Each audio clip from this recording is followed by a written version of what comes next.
be here. Thanks for having me. Right on. Well, glad to have you. We got Elad hanging out. Good evening, everybody. I'm White House Pitbulls don't have correspondent here at much fur in Timcast. them. Hey, Reimerangers. I'm glad to be here, hanging out with everybody. Wait, what? Boxers. Hello, everybody. My name is Phil Labonte. I'm the lead singer of the heavy metal Wait, band. All say that other one again. Reimeranger? Here's the news from the Daily Mail. Reimeranger? I think it's Reimeranger or something. Trump but yeah, faces it's German. impeachment calls. Additionally, the impeachment failed, but we'll get to that in a minute.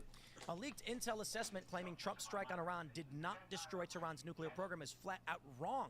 The White House has claimed the report conducted by the Defense Intelligence Agency and leaked by CNN claims Saturday's airstrike on 3 Iranian nuclear sites only set the country's program back by months instead of completely destroying it. Trump claims the strikes completely and totally obliterated. The statement echoed by White House Press Secretary Carolyn Leavitt, who dismissed the assessment as a clear attempt to demean President Trump. Everyone knows what happens when you drop 14 30,000-pound bombs perfectly on their targets. Total obliteration. Now, I don't know if I have the post actually pulled up, but I think the statements from the White House basically lay out that this assessment actually exists. It's a real assessment. So the question then is, why was it leaked? Who leaked it? And is Trump correct? Now, here's what I want to say about all of these stories. Trump is the source. He is the primary source as the commander-in-chief. So it is strange to me that CNN would run a story saying some random low-level guy leaked this report to us, and we believe this over the actual president. And Dude. That being said, I understand. What this chick is wearing and with that skin is fucking crazy, bro. I just looked at that. I'm like, oh, what? Just reminds me. Some that stuff. Did you see the skin? It was on my screen. So she's just wearing like fucking like leather. What is it called? Oh my god, dude. The fucking shit that Who's the that? hoes wear. Evelyn. Administrations can lie, but for any layperson, you're going to be looking at random anonymous guy versus the president's administration. I don't know why, in this instance, you would doubt the primary source versus random anonymous source. You have no idea who it even is. Well, the thing too is this assessment was, there were 7 sources that were, there were like 3 sources and people were briefed on the report, but the report wasn't leaked to CNN. CNN did not see the report. So they only heard about the pieces of the report that these sources wanted them to hear about. On drugs. I've become so cynical of political motivations behind leaks that it makes it's hard to believe what's actually true and what is just being used as an angle. A lot of these people in the administration, I mean, everybody involved in politics, and a lot of these people who become sources for journalists seem to have an axe to grind. Yeah, and people are out for Tulsi Gabbard. They want her out. Like, they've been messing with her whole intelligence situation for a while. They had the flip-flopping FBI reports about potential terror cells in the U.S. They were going after Joe Kent by leaking some stuff. I mean, there are, I think, elements in the media and out there, I don't know who they are, who really want Tulsi Gabbard out of her position. Is it realistic to think that they're going to be able to influence the president to remove Tulsi? I mean, he is, you know, it's not like he's afraid of firing people. It's not like he's afraid of for dinner, dog? I don't think he'd fire Tulsi Gabbard. I don't know if this is some low-level person. Beef apparently. biryani. That's what Caroline Leavitt What's did. that? Right, and so my question is, Kind of like just like spicy rice with spicy beef. they're going to claim, well, if the strikes didn't work, we got to go in, don't we? Well, I mean, look, at the end of the day, you don't just because these strikes didn't work doesn't mean it calls for an invasion. It calls for another sortie. Lady Lucky smiling. We also don't know that the 30,000-pound ordinances did not destroy it. Yeah. We don't know that. We know that CNN had 3 people, low-level people apparently, at the White House tell them that they saw an early version of a draft report, right? Like, of people who didn't check it out. They're just looking at images. They're just looking at graphics. Mm-hmm. I don't think this is going to have a big impact. To me, you look at who is sharing this online, and the joy and the glee that they have, that they can smear something on this incredible moment for the president. It's CNN, it's liberal journalists, it's Democrats, and of course it came from low-level members of the deep state. This is not going to have an actual foreign policy impact. This was just like rage bait for people who cannot stand the fact that the president pulled off something incredible this week. They cannot stand the fact that what he did was something that neither side could have pulled off. This whole peace through strength thing where you protect the American people without losing a single soldier. So I think that this is really just like, this is like a cultural artifact of the moment more than it is actually even like journalism or designed to have actually a foreign policy impact. I would also just intentionally try to impugn the honor of Natasha Bertrand. from Very CNN. easily done. Yeah, because she's been involved in a Again, bunch of siege stories dog. accusing Trump of being, Russian. Why or are you gonna whatever. play? And that was all fake. I just finished eating. So, I was not surprised when I Let me pulled play the one CNN game of story League and saying, then I'll get off. actually, the Iranian sites are Fucking totally faggot. fine. I'm like, The oh, one look, fucking it's- time you actually want to play is when you don't say you're gonna fucking play like a retard. Yeah, she's What the a one who fucking penned faggot that political retard, dude. report in the first place with the 51. Oh. Yeah, she penned the political report, and that report still has not been corrected or updated. And the other thing about that report that cannot ever be forgotten is that it was Antony Blinken with the Biden campaign who contacted one of the main guy, the main intel officer who worked on that report, and said, They "Hey, don't you think know this what kinda has the the fuck hallmarks of they're Russian doing. disinformation?" And the guy You was like, understand? yeah, it totally does. And he got 50 of his friends, and they put the letter together. And the letter didn't say also, when you look at the letter did not say that the Hunter Biden laptop is Russian disinformation. It said it had all the hallmarks of Russian disinformation. And then everybody Nice. ran with it. Jen Psaki, Russian disinfo. What? They You all didn't did say that. I, None you of them said have they. taken their tweets down. And literally Nice. everyone who reported What? on that like it was true and refused to report on the Hunter Biden laptop. Don't get story, fucking truth or not, snappy with they me. all came out and said they would not report on it, and here's why. NPR, CBS, New York Times, all the rest of them, they all ended up with egg on their faces, and it was all Natasha Bertrand's fault. Okay, so speaking of egg on the face, here's my question. So we saw Trump basically, metaphorically give the middle finger both to the neocon regime change side of the influencer sphere and to the anti-Israel isolationist side and do his own thing, which kind of split the difference and said, look, we're going to protect our people, but we're not going to war, we're not doing regime change. After the peace deal was signed, or whatever, the ceasefire came into effect, suddenly you had both the isolationists When are we gonna neocons coming out and fucking like, pillage, "Thank dude? God you pulled it off. Thank God. I wasn't wrong. We were worried. We were worried. We didn't abandon. I'm asking we you. were against him. We were. Thank God. Thank God. Like they're all trying to act like they hadn't actually done what they had What do you mean done, it's not up which to is you? completely come out against his agenda. What do you guys think of that? His agenda in which regard? Like, okay, the isolationists wanted him to do nothing, and then I the, wanted him to do nothing. you wanted to. I also was not. I was not in favor initially of the strikes. I was too worried about our service members in the area.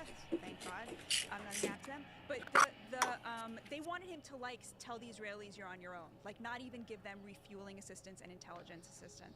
And then the neocons wanted full-on regime change, Yeah, boots on and when boots on the ground. And when it became clear that wasn't going to happen, they started to get agitated and be like, oh my gosh, I can't believe we're going to leave this hanging. This is our one opportunity, blah blah blah. But now that the dust has settled, both sides are trying to be like, I'm not unhappy. I was never angry. Me? What? Me? Yeah. I'm thrilled with how this is how I would have wanted.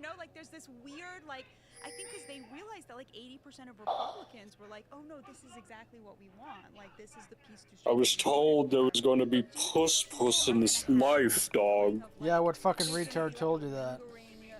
Oh. Patina of betrayal on the people who turned on him and who came out against him, or you think they'll just get immediately reabsorbed into it? Don't be all quiet now, dog. But it really does depend on What? I said what if this fucking whole- retard God told you me. that? God told me. I was Yeah, well, talking it's to Dave definitely Smith that's definitely earlier. Satan He's that told you that. very Israel. Nice, critical of dude. Israel. Very much doesn't want to be involved in these foreign. God wars. doesn't actually tell And- lies. Oh, he had a reasonable take. Hey, this ceasefire Bring holds, it then down a I'm notch. happy. I'm happy to be wrong. Like, nobody wants to be. Yeah, what if you met God Wants to be like, and he's like, look, it's like, oh, you want the entire region to be stable? I got your ticket into heaven. Did he redact his apology? There's like 72 virgins or whatever. Right? Let's say you're still alive, right? You're still alive while you meet him. But like he proves to you beyond a shadow of a doubt that he's God. And he's like, look, I got this AR-15. I need you to go inside that school. If you do it, I'm first class ticket to heaven. You're getting everything for eternity. Would you do it? And it was God. Well, I guess then what's the moral argument to not do it? If it's what God is telling you. Well, is it one of those ones where it's like he's telling the guy to kill his son, but he doesn't actually want him to? I sure, dude. I'm just asking what would you do? I told him, Dave, I hope Trump takes away from this. And it's an elementary school. There's kindergartners in there. Tons of people, no matter what you do. So I need an answer, dude. Think about it. Don't listen to the regime change people. Don't listen to people saying literally do nothing. You did the minimum, and now everyone can. It's a good everyone question, can be happy though. with their vanilla pudding. It's like, to assuming that it is him, kind of then it's moral happy with his vanilla because he's pudding. telling You you know to what I do mean? it. Like, okay, Unless I he's was like pissed, trying but now to I'm not trick so you mad because we may get test away you. from this without this being as bad as I thought. Which Which you actually wouldn't really means know God's Trump is a pretty good intentions. president. I need an answer, dude.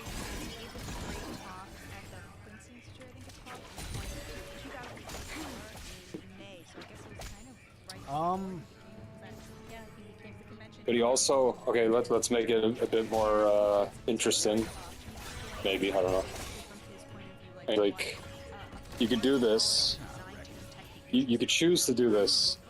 But if you don't, let me just give you a quick summary of the life that's ahead of you. And he then yes. flashes your life in And front I of you. just said yes, dude. You're gonna come up with some shit that I would No, play no. rather not have. No, I'm just gonna say it's just gonna be more of this.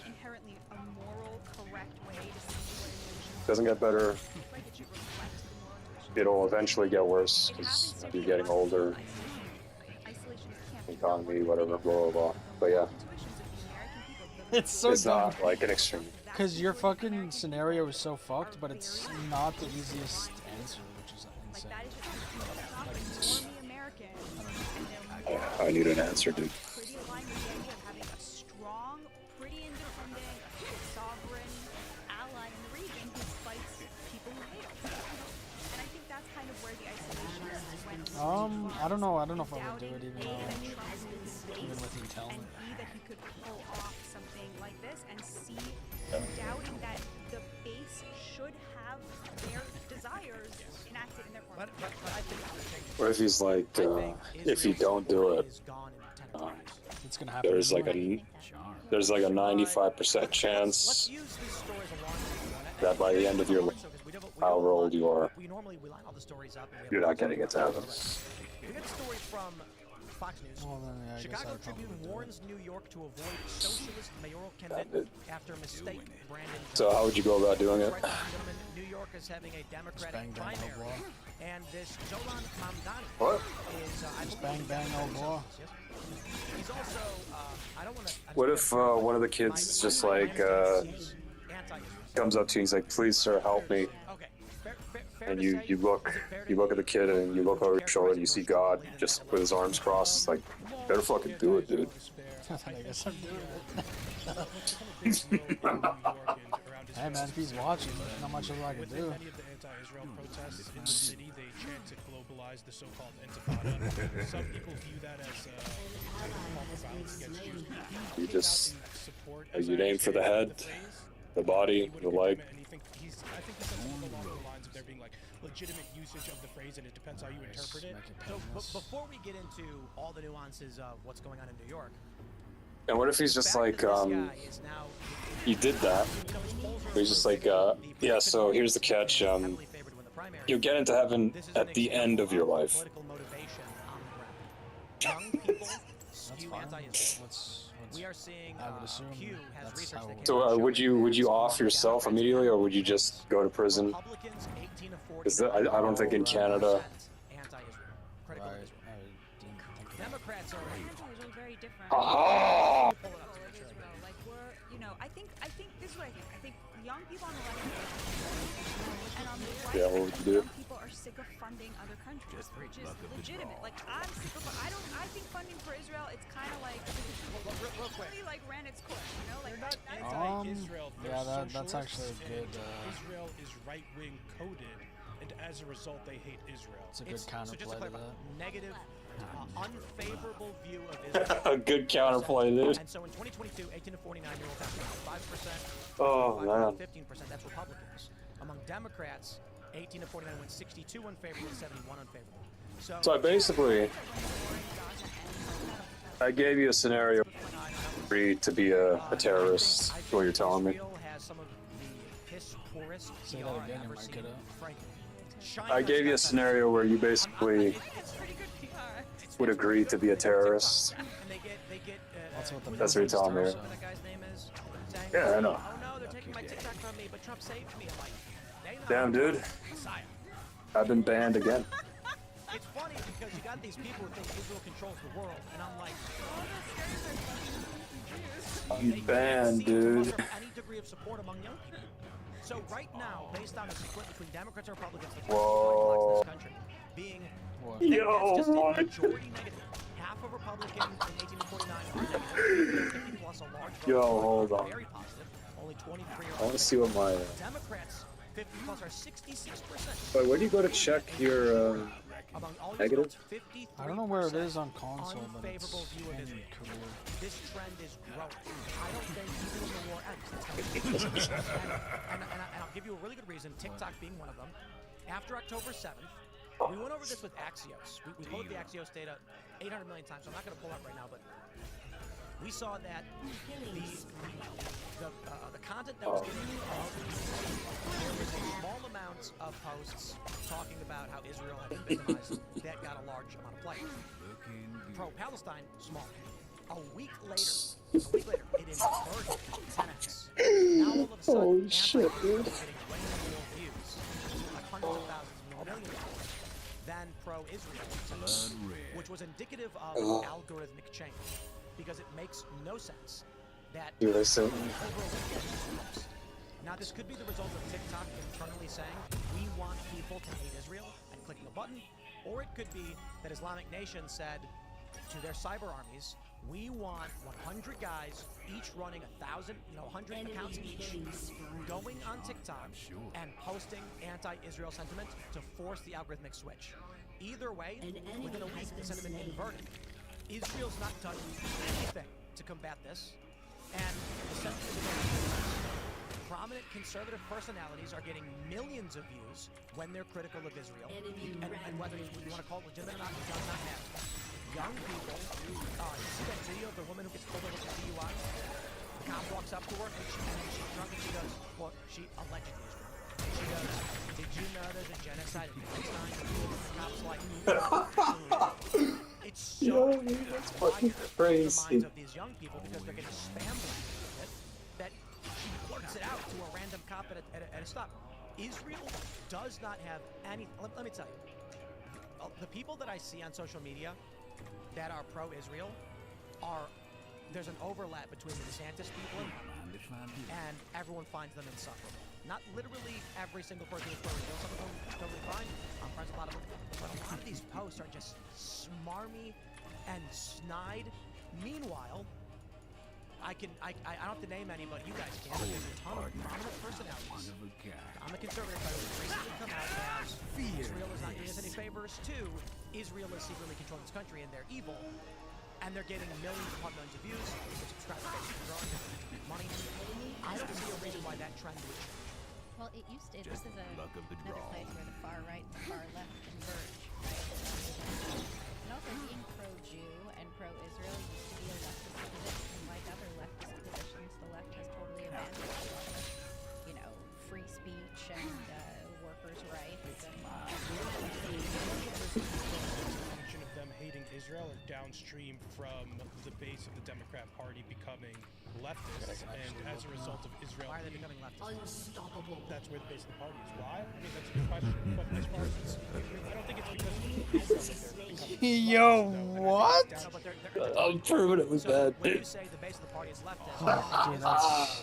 It's not that that sucks because you can't play the game, it's just because I was hoping to get banned as well, but the left hates Israel. And now I mentioned have to earlier play by because it's myself. right-wing coded, but also because it's white coded. And the left does wait, so if I could finish, Shut down. the left views Israel as white. So I guess, do I say sorry or do you... And that's why they are trying That's why they try to have I don't give a fuck. affinity It is for black people. That's how they try to appeal Game's to a black piece of people shit, by saying, dude. look, you guys are oppressed by white people here. So like, that's how that. So that's why I think they guys Which part is Oh it? my if you were god. actually to apply critical theory and you actually were trying to say that we're on the side of the oppressed, you'd be pro-Israel. It depends on your narrative and framework. I mean, I don't And disagree that's with you on exactly the principle. point.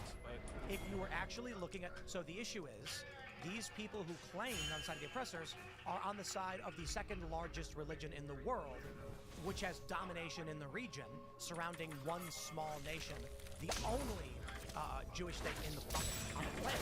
And they say the one small ethnic minority surrounded by 2 billion Muslims is the oppressor. But that's because You're they like, think they're I white. think Americans Point like to reject our politics. the point is, Looking good. they believe these things not because there's a logic behind them, but because they are told to believe by psyops and PR campaigns. So, here's what I genuinely think about a lot of the anti-Israel sentiment. They're Holy bots. shit, I'm just nasty. Not all of Pakistan. Not all of Dude, them. it's so over. Yeah, I might as well delete this game now. I wonder- caveat this. The way bots work, I don't know why I Not all don't get accounts are reported bots. as much as you. you're allowed to not like Israel, but there are a lot of bots. Distinction here. Yeah, I don't know. When someone is running a bot, Maybe you're just fucking better these are at it, dude. limited, Like, low-functioning AI Yeah, maybe. auto-poster bots. They can only respond in certain ways to certain ways. What tends to happen is someone will say, we want, let's just say pancakes and waffles. I say, we want somebody who hates waffles to be spam blasted until they genuinely believe everybody likes pancakes. Why does the left believe they're on the right side of history?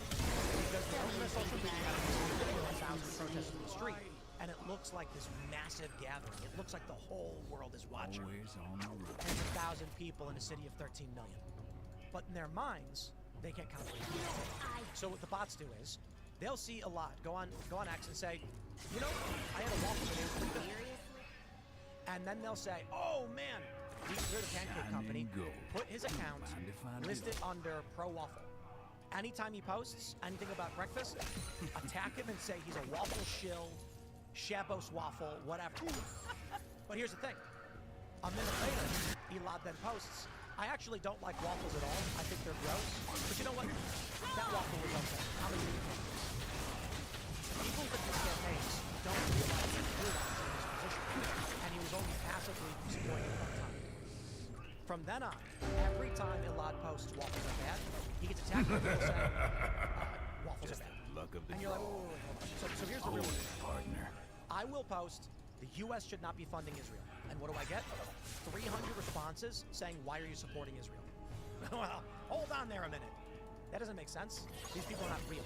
Their images are AI generated, are cartoon characters, and I know they're fake and they're not a real person. It's not even a person typing the message. They'll say, aha, now it is I swear to God, I'll say, I am sick of the U.S. being involved in Middle Eastern wars. We shouldn't be funding Israel. Israel should take care of themselves. And I'll get a message saying, did Netanyahu pay you to say that? It's my I'm like, lucky day.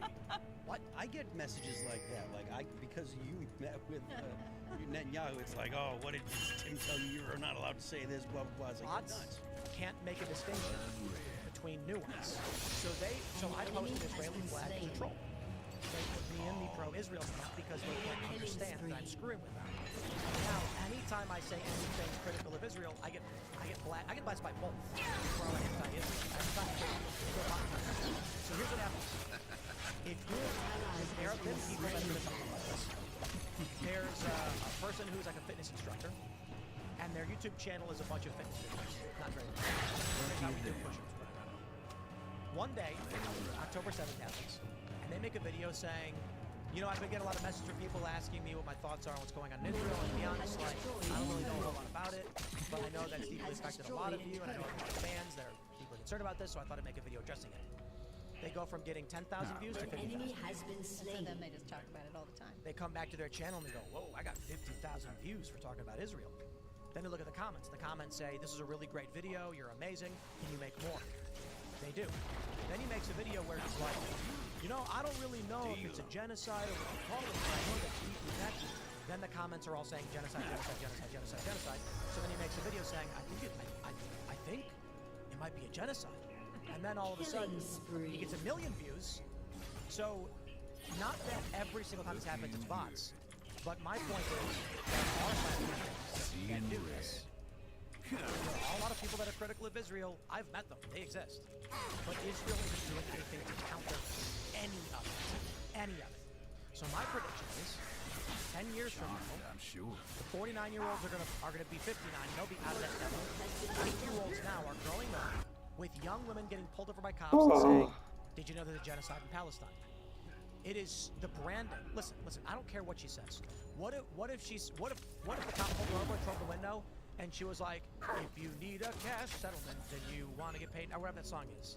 If you have a structured settlement, you need cash now.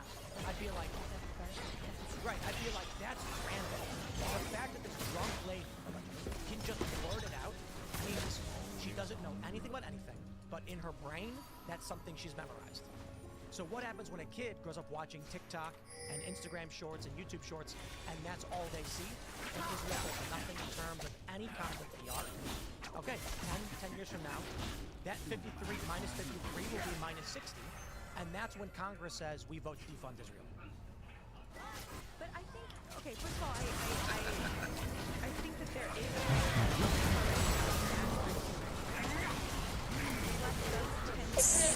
one thing to the next. It happens to be that this is a global thing, and the war is still ongoing for reasons we can talk about, none of them good. So, like, it is a thing that has, you know, like, legitimate criticism attached to it that is global and happened to have been the current. Shut down. And also, I think Israel's making a lot of friends in the Middle East. Like, it's becoming much less dependent on U.S. largesse. We're going to end up in a situation, possibly, I don't think so, I think these numbers will improve for Israel, but we're going to end up in a situation where the U.S., for its own strategic purposes, wants to be giving that money more than Israel wants to be taking it, because it has local friends, possibly Saudi Arabia, Qatar, maybe UAE, etc., who are more than happy to enter into that kind of relationship, that kind of intelligence, etc. So I don't look at this as a pro-Israel person and feel like terror. I feel like, you know, I have a lot of trust in the American people, the moral intuitions of the American people, the greatest people on planet Earth, and they will arrive at the right situation. But I don't think that this is like the current geopolitical situation in Israel is significant. It's not Perception is reality. And right now on social media, if like name a prominent conservative with a big following that's grown substantially, that is pro-Israel, that is advocating for strikes on Iran in favor of Iran. I mean, literally, the inverse of what we see in conservatives with massive. I think the last 2 weeks that this is their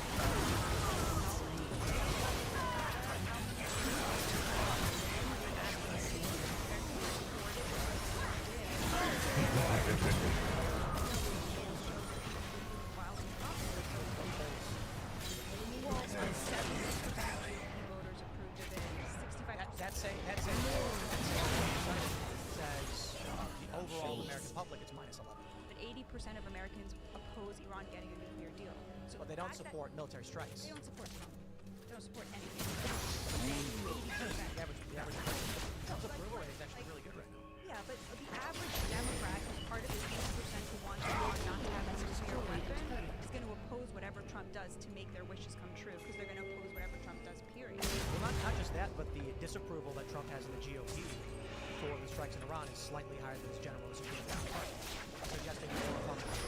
You just see that the influencers have no influence. Like, all of these anti-influencers were not able to influence Trump's actions, or... Maybe they did. That's why we didn't invade. Oh, come on. Trump met with Steve Bannon. Why did Trump meet with Trump administration, unlike Israel, handled their PR really well. Like, they were reaching out to new influencers. Wouldn't that suggest that there They was... weren't actually listening to That was them. a delayed lunch. Trump would never have done with influencers. I think that if the entirety of his base was screaming for regime change, he'd do it. Seriously? Troops on the ground? He was calling people in 2000. I think regime change is just it doesn't happen. Let me rephrase that. I think if the entirety of Trump base wants escalation, we want war action, Trump would have... Dude, I am just fucking nasty at this game, dude. Why don't you shut your fucking mouth?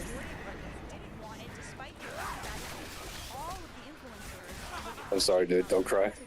Nice, though. Not to drop these bombs, not to assist Israel, but they were irrelevant in this story. Isn't that not what we just saw? Like the Yeah, but I think that influencers had influence. My lane enemy can't 1v1 me. Frustrated and wants a ceasefire No one and wants can. limited interaction is because he knows that he's got these reports saying do it or and he's got his base screaming we don't want this and he's stuck between them.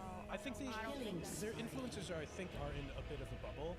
Although we like to say mainstream media, it's completely lost their influence. I think Fox News probably has more viewers than Twitter does have active followers on certain times.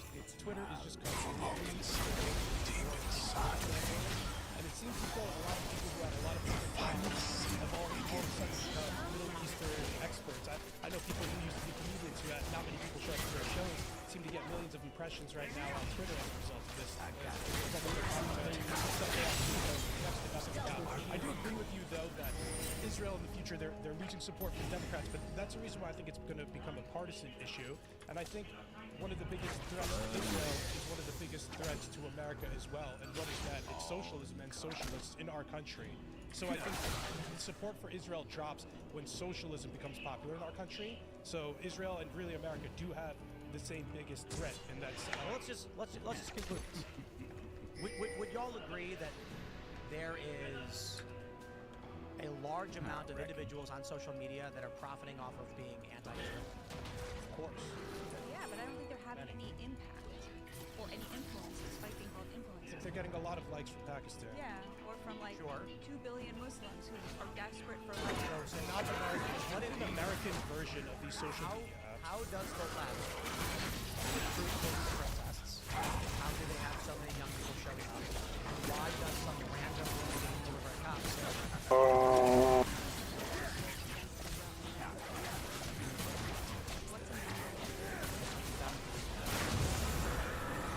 protests? It's probably like low mid. Over the course of 2 years, I think it's very good.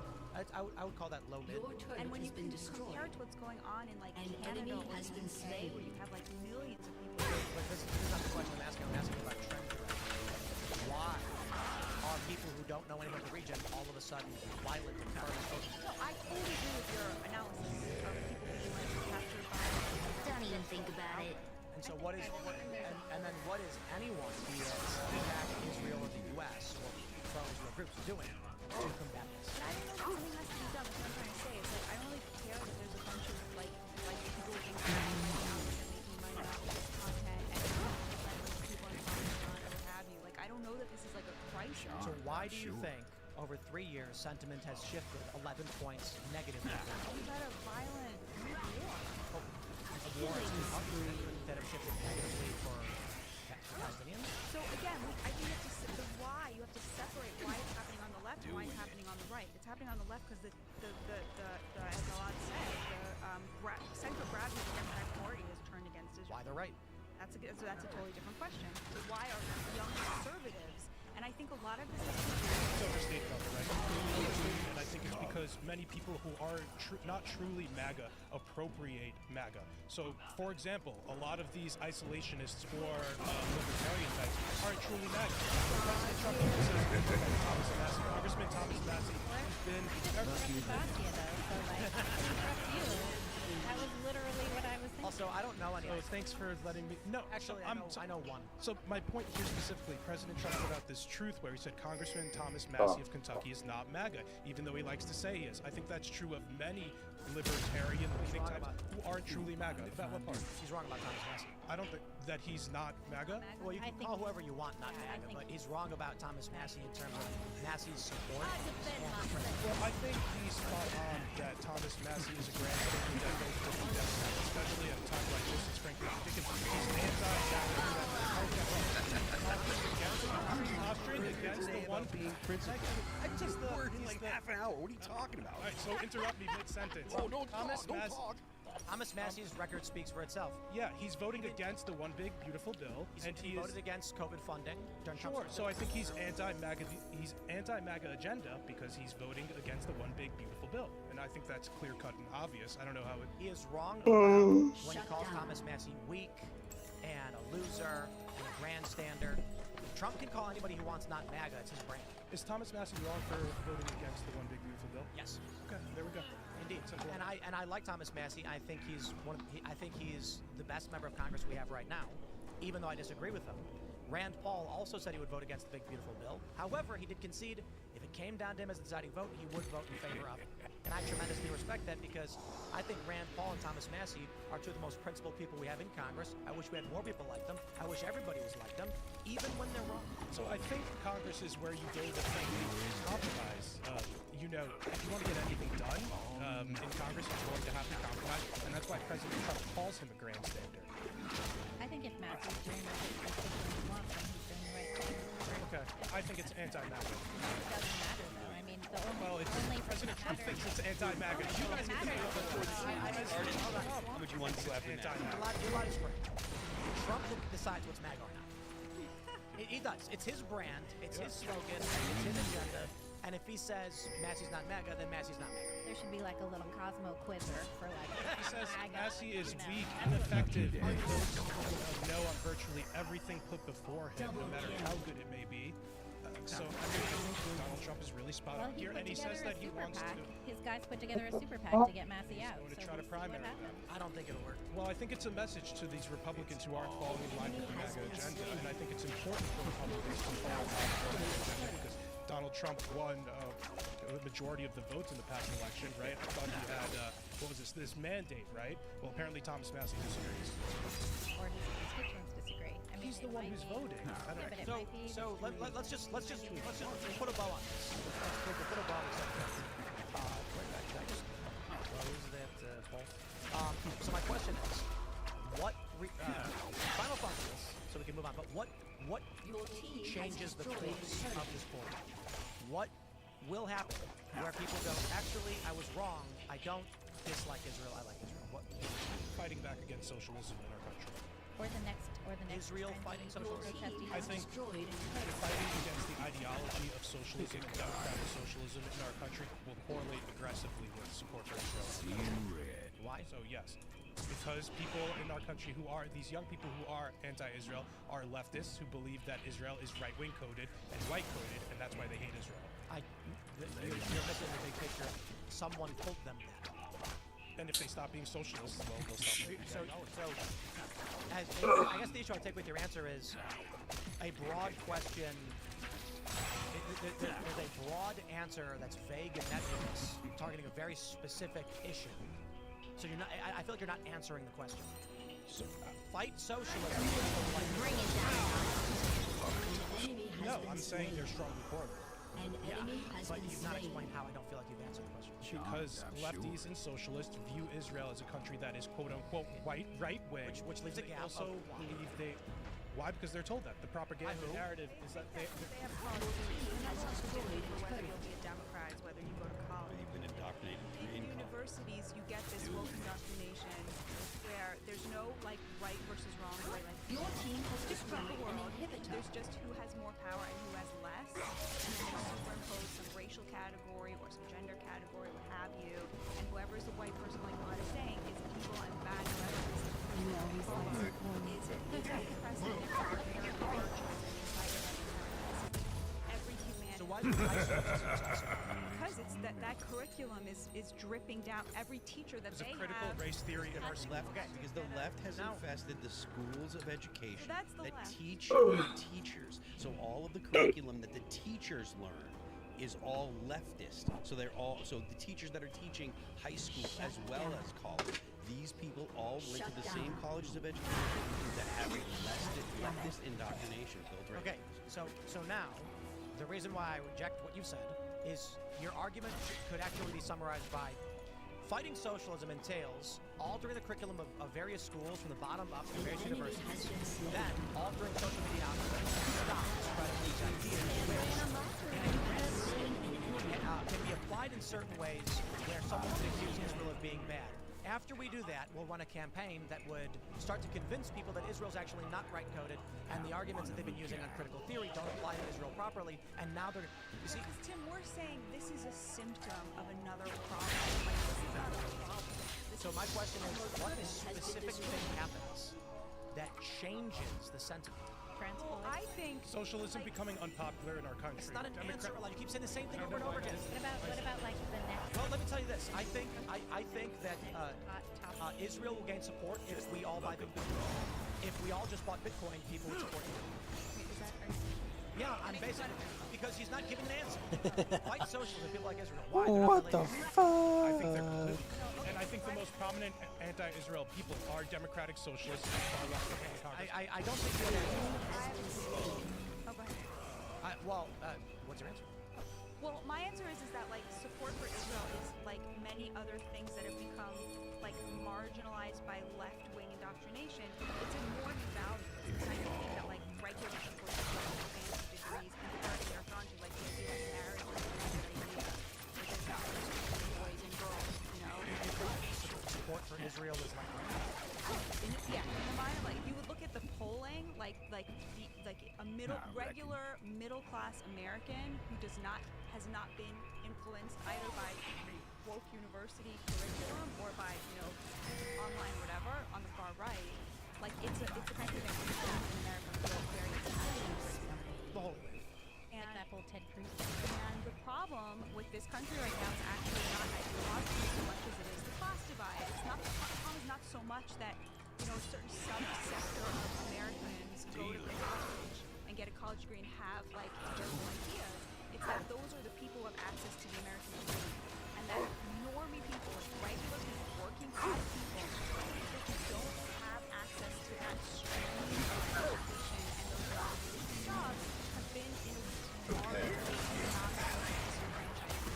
Right, so Republicans. The fix for that is what we're doing right now, which is you create an economy that instead of being an upward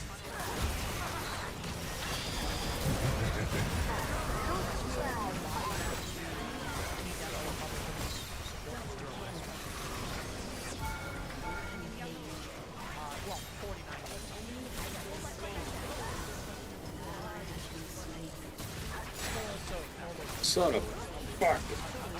Please. It takes two to tango in a war. So the argument that I've made is that Israel is failing at Iran is correct. Where's that Hasbro?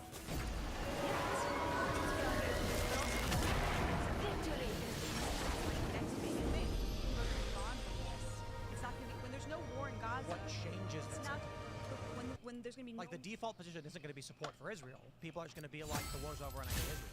no, it's going to be like the war's over and I don't think about Israel, which is a fine thing for like an Just American. like nobody thinks about Sudan. There was an attack on a hospital in Sudan, and the World Health Organization was really upset about it, and it killed like 40 people. And it was the only hospital in the area. They killed a bunch of kids.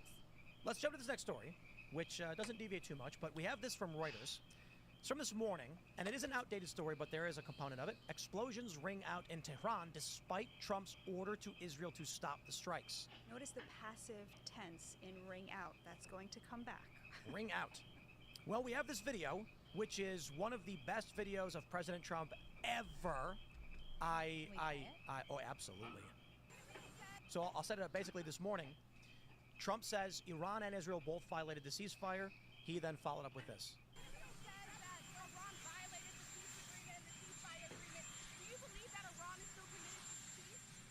Yeah, I do. They violated it, but Israel violated it too.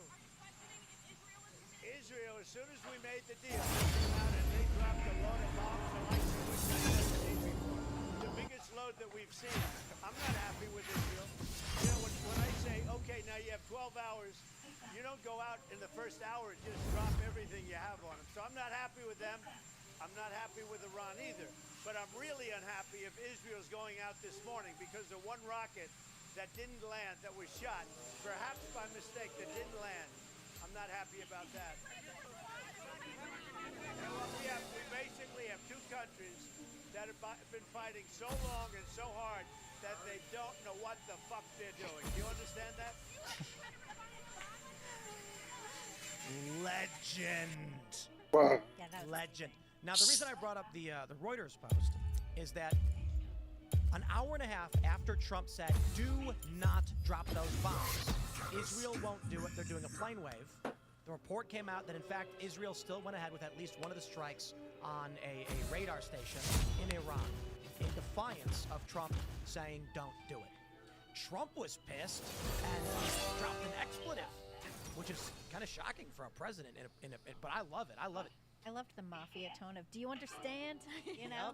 I wanted him to almost say capiche. I think Trump is, well, he's clearly pissed. But I was shocked.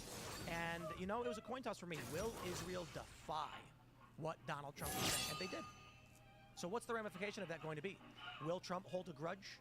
And foreign aid to Israel. Well, basically what happened was he, after that amazing moment, got Bibi Netanyahu on the phone and was like, what is going on here? We had a ceasefire. Netanyahu alleged that there were rockets shot into Israel from Iran that had to be responded to. They had to get rid of this one last rocket launcher. So he was going to send out a much bigger barrage, and after talking to Trump, he said, all right, we'll just send out the one. They blasted the rocket launcher, and apparently Trump was satisfied with that. That's just the reporting that came out.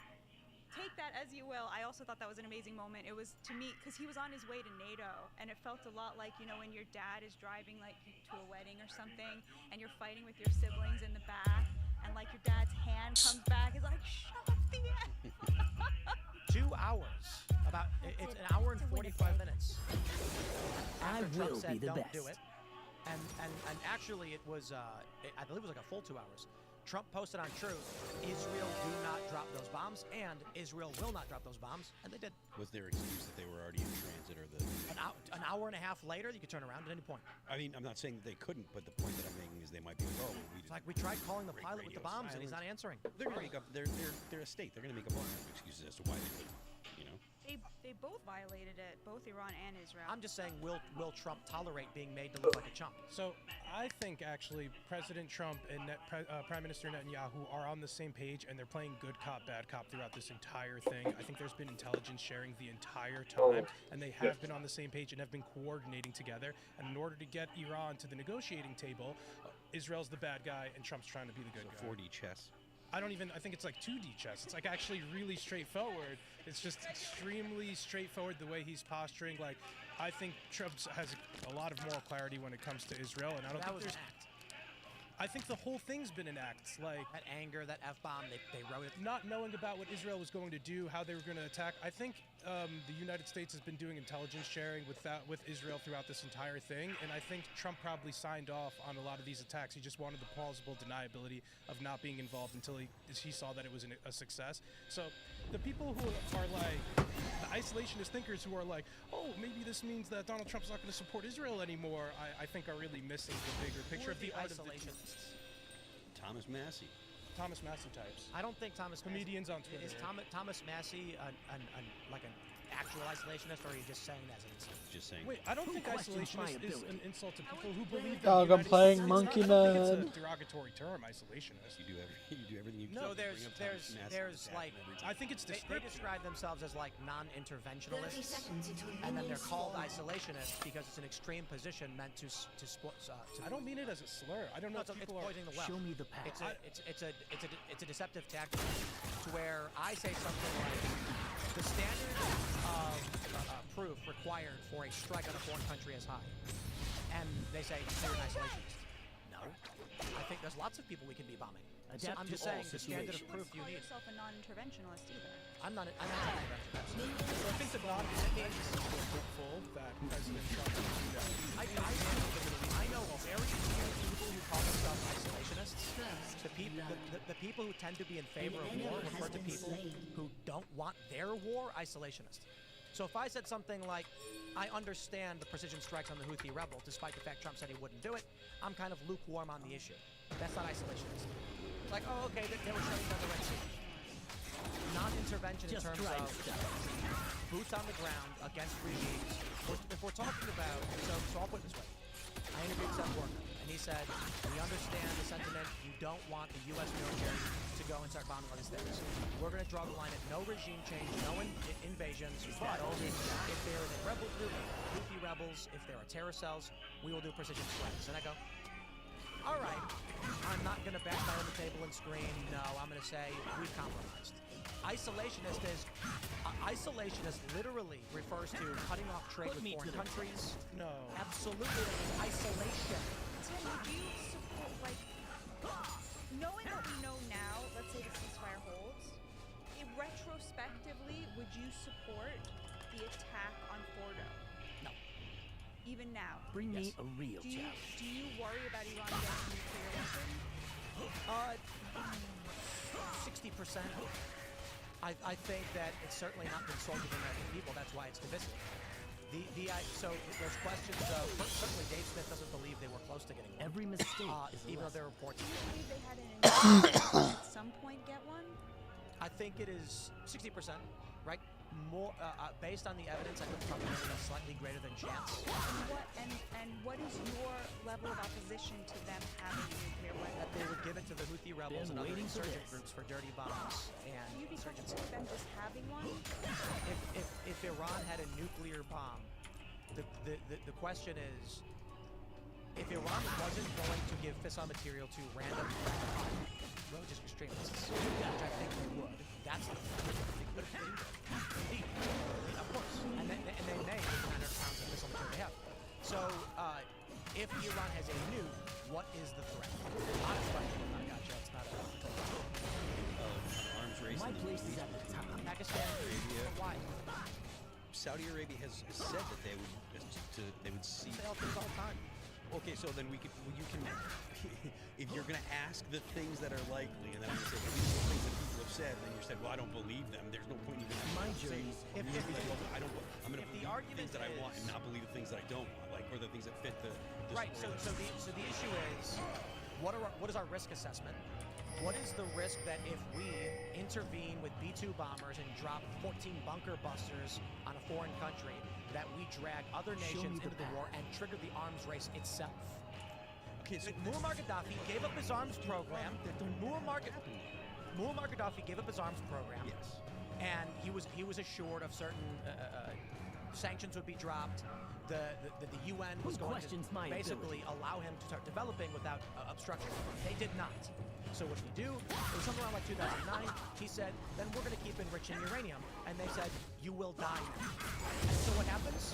We triggered an arms race. Iran becomes dead set on getting nuclear bombs because they're like, if we negotiate with you, you're going to kill us anyway. Iran's been dead set on nuclear. Yeah, I mean, in 1995, the estimates were that they might have it in 5 years. The point is, when the U.S. negotiates and then kills the guy, you affirm in the minds of those people in the region why they need to have those weapons. So this is something I heard you say. I don't think that these are mutually exclusive. Like, it's not mutually exclusive that Trump was negotiating in good faith and also at some point became convinced that they were not, and therefore greenlit the operation. Like, he could have been negotiating in good faith. So here are the questions. Do you believe that Trump's strike on Fordo and Nansen is wrong, succeeding? And that Iran will not be able now to enrich uranium? Adapt to all situations. We don't know for how long, right? We don't know that because we don't have boots Longer than a year? Yeah. At least a year, or longer than that? I think probably longer. I'm not like I haven't seen enough.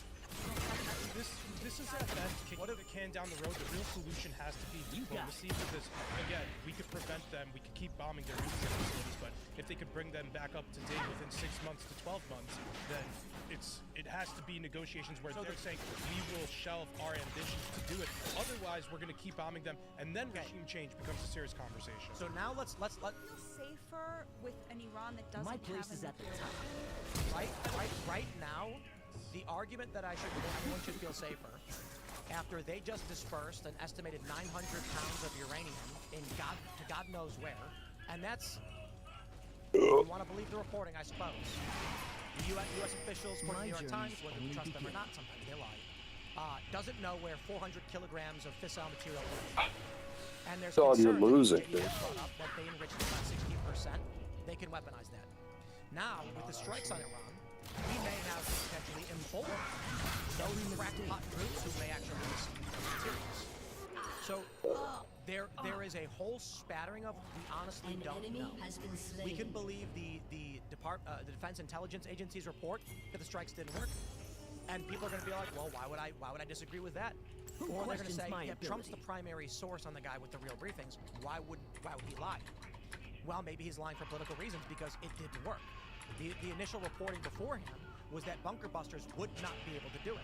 You would not only was the concern that the bases was too deep underground for a single bunker buster, even if you were to get multiple bunker busters in succession in the same spots, which is possible, or it was also spread out to a great degree with multiple points of entry and egress, indicating that even if we were to take the worst thing about this game is when you're playing a boring character, you have to wait until the IAEA says that it appears there's a chemical spill rendering this area contaminated, which could set them back. So the argument now is you get to pick who you play. Trump says they'll be obliterated. Does that mean they can't do it ever again? Well, the answer is no. They can always start You rebuilding. get to pick who you play. Not going to go with regime change. Yeah, but sometimes you want to try someone I out. don't know why they'd stop. We now know the assumption is 900 pounds of fissile material have been spread out, and we don't know where they went. So, no, I don't feel safer. I don't feel any different at all. Now, I will say, if the ceasefire holds, Trump may have victory, and that he was never bomb a point by targeting their nuclear sites, a component of demission without triggering dramatic escalation is a massive historic victory for anyone who wants to take on military action. But for the regular average person, you're going to choose what you want to believe. They didn't have a nuclear weapon. They did have nuclear fissile material. They had the capabilities of arming Houthi rebels and other insurgent groups who have killed Americans and launched rockets and fought with our troops. Nothing's changed. Bring me a real challenge. And the only thing that's changed with this strike right now is that we have potentially given them a justification for why they should disperse this material among psychopaths. We don't know where it is. I think that the story around the story is as important. And for example, the fact that Russia refused to come to the okay, like that, what you're really seeing here is Trump like rewriting the Is that all they've got? like Rampage. international global spaces. Like they would have thought that the Iranians would have held up much better against the Israelis. They did not. They would have thought that China or Russia would have come immediately to their aid. They refused.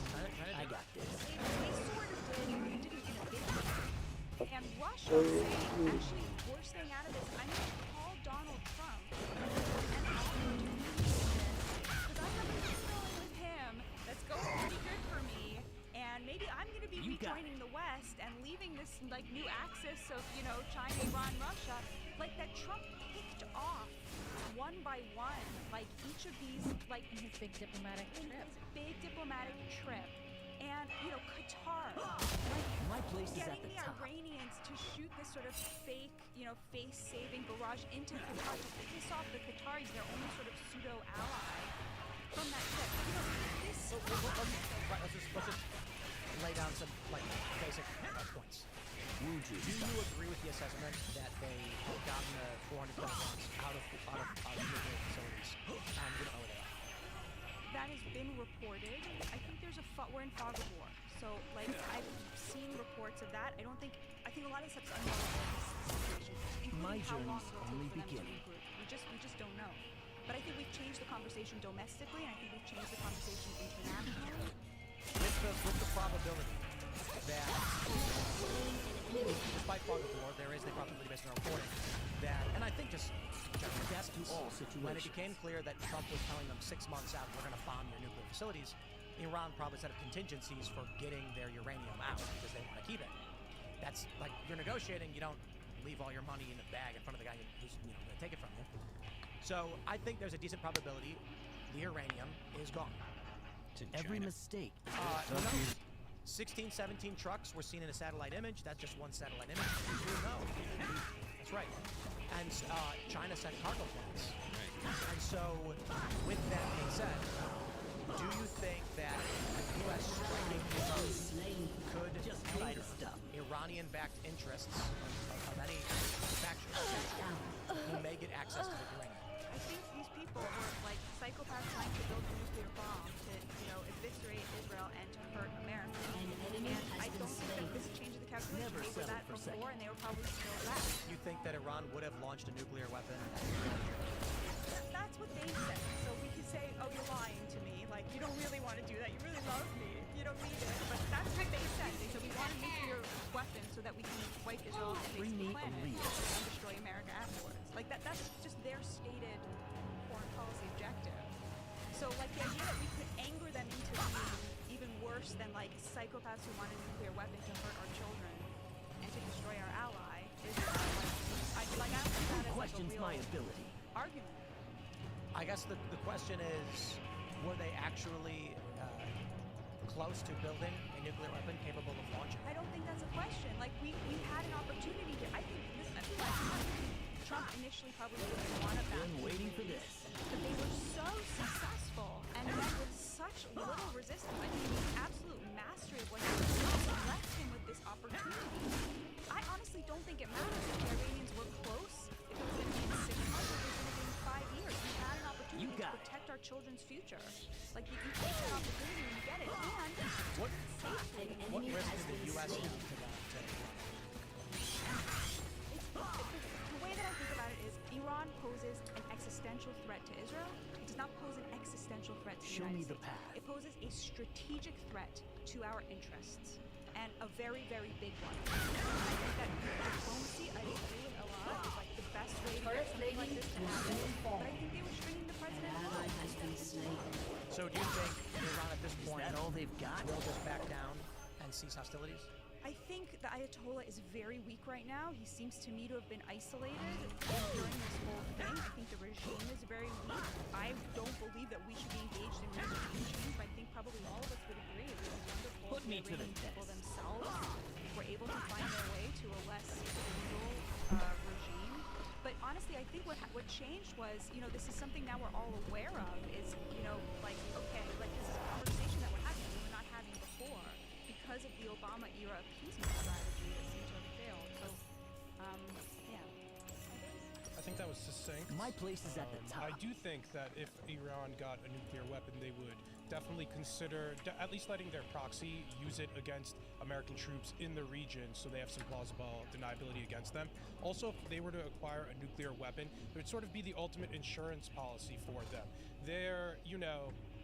We wouldn't be able to inflict as much damage on them assuming that they could use the nuclear threat in response. So the same reason that, we ultimately can't support Ukraine too much, we don't want them to be too successful against Russia, is because we don't want to trigger a nuclear response.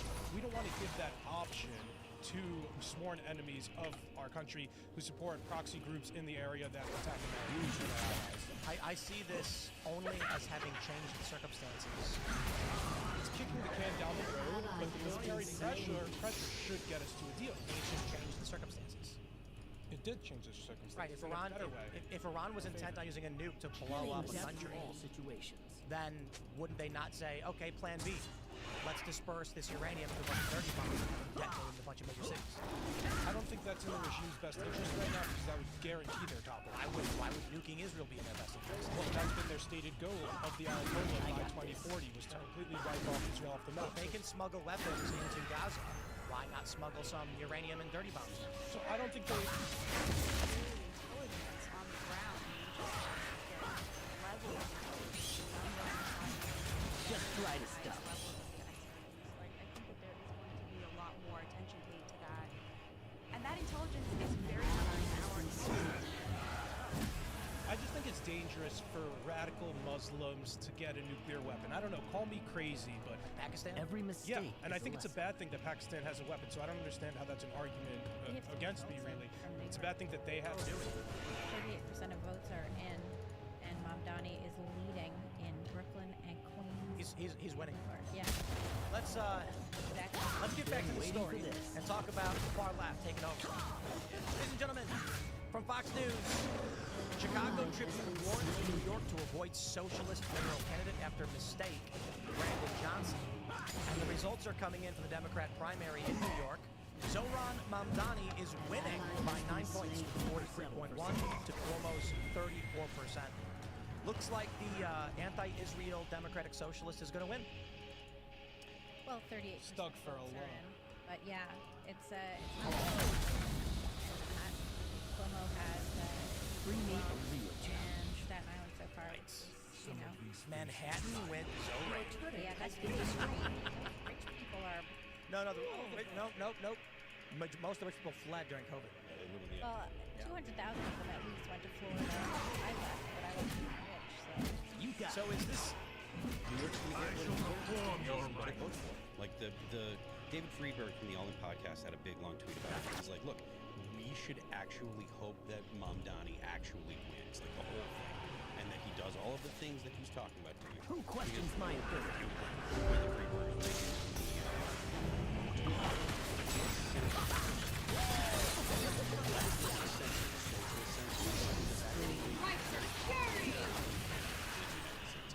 His argument was, let this happen to New York. Let people see the terrible results of an actual socialist mayor, an actual socialist. We saw it in So Chicago. that way, the rest of the country can avoid this. Well, apparently we haven't seen it enough. So then we have to go ahead and let this happen. Obviously, not anymore. But no, I think it's bad. Oh, I hope a socialist elected so people could have to. I'm relating the two. I'm not making the argument. You know what? After college, I could not afford an apartment in New York. And after 9/11, the rents all dipped. Did they really? They dipped for like a year, and I was able to move back and get like a cheap rent on the My Lower place East is Side. at the top. And I was able to keep my rent really low for years and years and years until I like 20 years or something until I finally like hit market rate and I ended up out of a stabilized apartment. So my sort of big hope, if Mamdani wins, is that in 3 years I buy a penthouse for 10 years. The broad point that he was making is like, he says, let's make sure 1 or 2 cities and states fall apart fast so the rest don't have to. The point is, It'll take 25 years. these policies have been shown to absolutely excoriate cities. Like you have all the wealthy people who lose taxation that we're talking about. You lose your tax They're going to lose all their grocery stores. John Cassidy, who runs Steady, companies like Red Apple, runs a bunch of companies. He was like, well, Mamdani wins, all we'll close over situations. for Steadies.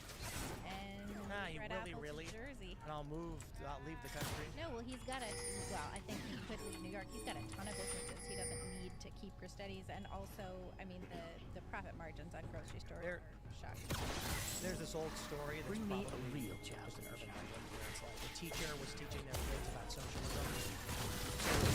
All the kids were like, what we're going to do is on Friday, and then I'm going to average out all the scores and everyone's the same grade. Scooby So B. what happened was, some students studied really hard and they aced the test. Some tried their best, most of it right, and then some people slacked off miserably. Everyone ended up getting a B. So the rest of the people were like, I get a B and I don't do it. People who work their asses off were like, what was the point? I don't do it. What? Same thing again. That's fucking This time everybody got a C broken, bro. because the hard workers gave up. They said, what was the point? I worked as hard as I could and I only got a B. Why should I do extra? Everybody ended up getting a C. Now I'm doing this. Well, now I'm not getting an A, but I'm not going to work harder than this. If the only thing I can get is a C, why would I do the effort to get an A? The argument was, when people are not able to collect the fruits of their labor, they abandon the labor. What these socialists understand is they're literally creating a system by which individuals cannot control the community. When they say the people have a right, what they're saying is the committee, the institutions, the decide for you. Whereas capitalism is private. Questions my ability. Capitalism is private ownership, which means the individuals can choose to collect as much as they want from labor. What the left doesn't like is the workers often negotiate pay. That's their only argument. A worker has labor and trades it, isn't traded for that. Okay, well, that was their choice.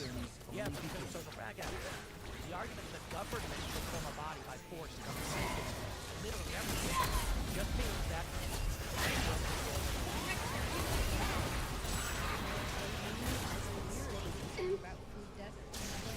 My place is at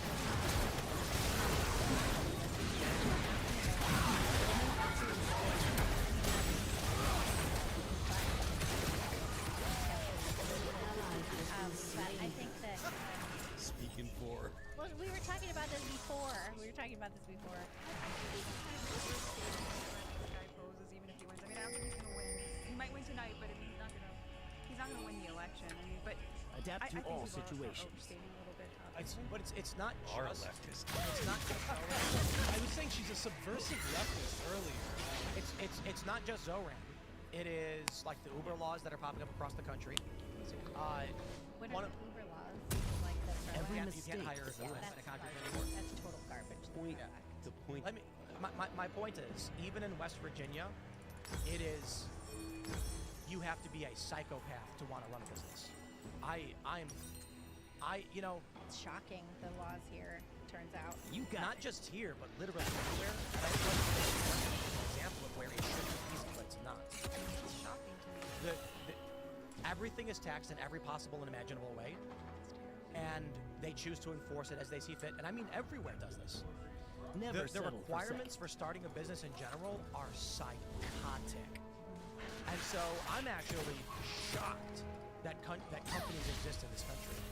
I'm not even exaggerating. The amount of work I have to do is so psychotic. That day goes by, I have a conversation with my wife where we're like, you know, this is really functionally impossible. Running businesses is ridiculous. Functionally impossible. I have to work every waking hour of my life to be able to do this. Insane. And so at a certain point, we ask ourselves, like, just like the lesson of communism, maybe we just stop doing it. It's. I don't get paid for the work that I do. It's because I want a company to exist. At a certain point, this system is going to exist. So when I say Zoran Mamdani may not matter for New York right now, he is not just a grain of sand making heat, not just the snowball rolling down the hill. This is like a bunch of kids up a mountain creating a giant, a 6x6 ball shell. My place is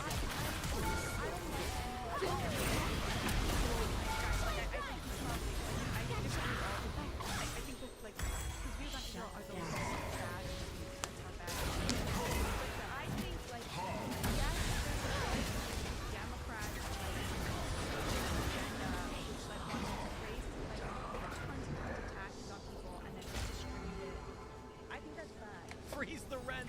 Yeah. Let me tell you guys a story.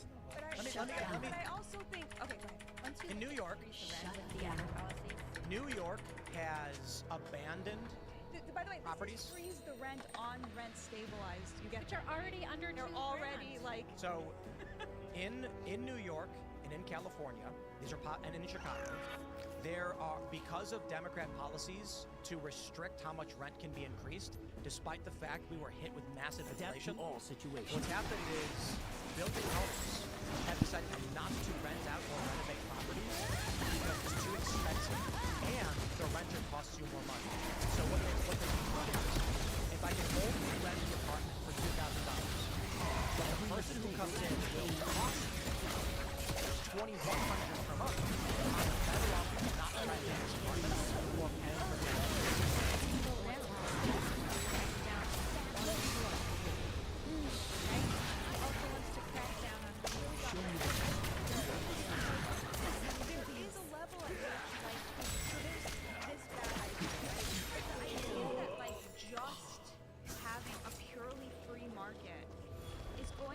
In every hard-working person getting like a living that they can support family on, I think is also wrong. Like, That's a straw man. we Your also turret has rely been on destroyed. a lot of people to do jobs that are really difficult and really unrewarding, and we've created a system in which it's okay to just expect them to do those jobs for very little money because they don't require like some sort of individuated Your like team has destroyed a turret. minimum wage. The other thing too, though, is that in New York, right, you had a situation where you have to pay broker's fees, right? So you pay first form of security, and you pay broker's fee, which can sometimes be in excess of 1 month's rent. Sometimes they'll charge you again. Oh my God. To sign up for your lease. And so the landlord is going to now, and so the rents have gone up. Like, there's all these unintended consequences. All these things trying to prepare for Free buses, government-owned grocery stores. Yeah, the government is a grocery store. All they have to do is And tax they off want to people fight. for business. Right, and they're talking about price gouging and so forth, but it costs a lot more to get food in the Here's a question. I agree there are people who can do jobs that can pay very much. I want to phrase the question properly, but what are we supposed to do when the fruits of the labor of that work are not worth what that person is being paid? so we have artificially made not work that Your team has really destroyed a a lot of turret. terrible so it wasn't like Dan Weinstein would probably agree with me about this. Importing millions and millions and millions of Your illegals turret has to been compete destroyed. for low-wage jobs, right? So in 1971, the high Never watermark settle for for second. working-class purchasing power. The population of 4%. That's not an accident that the highest working wages and purchasing power correlated with the lowest inflation. Adapt to all situations. Today, we have a stagnating percentage of foreign-born today. 15%. My place is at The product of that labor cheap by importing a slave caste. There's also consideration, though, about kiosks and robots. The value of the labor is diminishing rapidly, and you cannot say every the mistake. economic production of the job you do will be $7 an hour, and we're going to pay you I agree. I totally agree. well, but if currently, because they already have robot arms that are cheaper, what? We should just fire all those people. First of all, unemployment is very low, and we've been having a lot of like. There's Show no me the correlation between automation and unemployment, like because we find new ways for people to. I don't think those employment numbers are functioning properly right now because of the gig economy. What do you mean? Wouldn't that So you suggest that think even people aren't- more people are employed? So when you drive for Uber, scratch that I said Uber. When you use your car for a ride share, the wear and tear and damage to your car actually costs you more than you can pay for.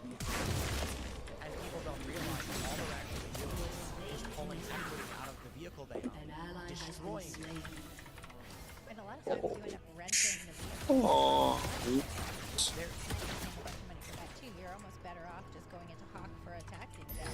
But those are important. Who questions my ability? And so what we've seen in some jurisdictions, they've mandated that the ride-sharing companies provide a vehicle to the driver so that it's not their cost. But what's going to happen? Reclamation. Tesla just rolled out some,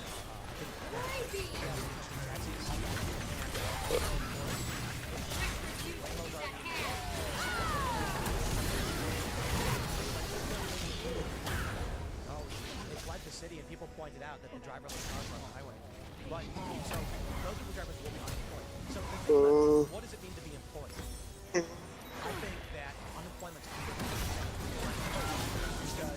stop working, you're not considered unemployed. Unemployment is undercounted unemployed. Yes. So About that during the campaign, saying that there were like millions that then just dropped off the unemployment. Yeah, so because are underemployed. Ally has been slain. Them if they're not applying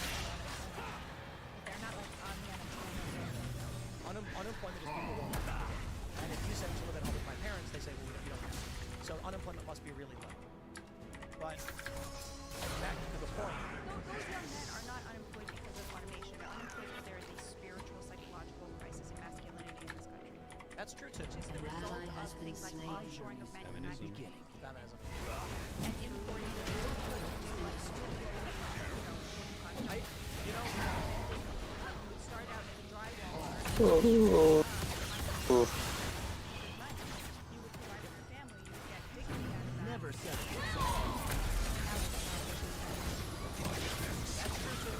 I also think that socially, we're looking at an emergent phenomenon where the why all of this is happening. I saw a great meme. Bring me a real it said, challenge. hard times make strong men. Your inhibitor Strong has been men make destroyed. good times. Good times make white liberal women. And white liberal women make bad times. Can we talk about that article? You posted today. I've been really wanting to weigh in. And I know there's Oh, the men don't want to marry dudes. summary of it. I think we thought about. Is it saying that women? I feel like it's saying that women don't want to. They're not getting married because men are not educated enough, not making enough Every money, and they're mistake making a is lot a of money. Women can't. So from the Wall Street Journal, American women are giving up on marriage. Major demographic shifts have put men and women on divergent paths. That's left more women resigned than single. The numbers aren't netting out. The easiest way to explain the phenomenon: men don't want to marry one of their bros. They want to marry someone who complements their life in a way that they cannot, like to provide something in their life they don't. So if there's a woman who's a girl boss and wants to hang out and likes hanging out with a dude and they get along really well and they mesh together, they hook up, and she's like, I'm gonna get that promotion. I'm looking at a $30,000 a year raise if I get this, and I've been competing with guys, and that's awesome. Like you're one of the bros. Now I'm gonna find a wife who's gonna talk to me about all the kids she wants to have and how she wants to help me start a family as I can. So that's an oversimplification. But what really happens is there's a lot of women who are gonna make you're coming from women are struggling to find men. If you're a 35-year-old woman who makes $50,000 a year, you will not likely find a 35-year-old guy who makes the same as you, who's going to date you. Because a 35-year-old guy making $50K a year can go to a 28-year-old woman and take her out on a fancy dinner. Or a 30-year-old guy making $50,000, $60,000 a year is going to be hooking up with 24-year-olds because he's going to get on the dating app. 24-year-olds say, hop in my car, I got a convertible, and we're going to go to the lake and then get dinner. And she's like, so the woman the same age as him, he's like, well, I want to take 22 minutes. Instead of all this talk, men should go back to Who questions my ability?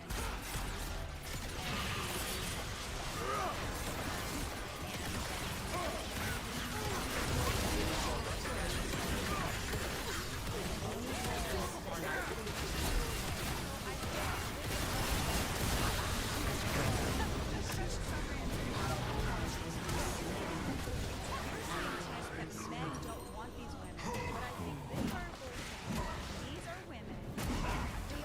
What's your torment? Like, I will only date a guy who makes as much money as me or more, even though they are very financially secure. And it's so funny to me because, first of all, there is this thing in liberal culture where you have men who also want like overachiever wives. Like, it used to be that like doctors would marry nurses and lawyers would marry secretaries, and so you would have this like robust middle class because you would have like one earner and a homemaker. But today, those professionals marry each other. So the doctor is looking for a doctor, and the lawyer is marrying a lawyer. So you have these like upper middle class, over-credentialed elites who are like hogging the American dream. And these women are like, if I can't find a guy like that, instead of being like what I think makes sense, which is be like the doctor and be like, hey, I'm financially secure. I can choose a mate based on how cool he is, or like how good in bed he is, or like how nice he is to me, or like. So what they're saying is that as a 29-year-old woman, she's given up on trying to find a husband. She's going to do everything herself, and this is the trend. You got it. Career women make the money, and this has given rise to, we call them, I guess, black market sperm donors, is what they're calling it. These Facebook and then make posts saying that they resign themselves to these stars, and so they want a man to come. Never said anything. And the guys are like, hey, why buy the cow? Look for free. So never see her again. And she has a baby. That's largely the situation.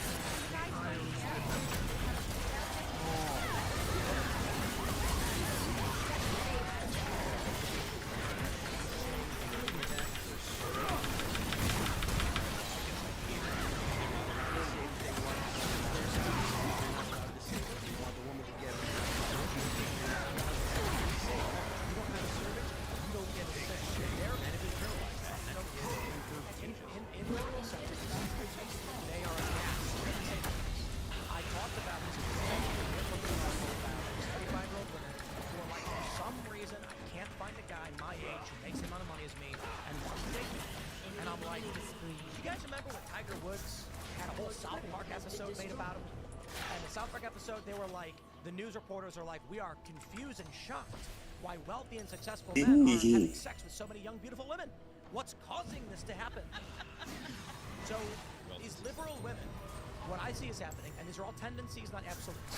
There are a ton of successful, famous guys with famous, successful, or not even famous women. There's doctors, and they're not having kids. They're largely not having kids, but they're happy and they found each other. That's fine. But for many of these women, they're going, society told me to get a job. Society told me to get a degree. They told me to get a promotion. They told me to do everything. I dedicated all my time and energy to this.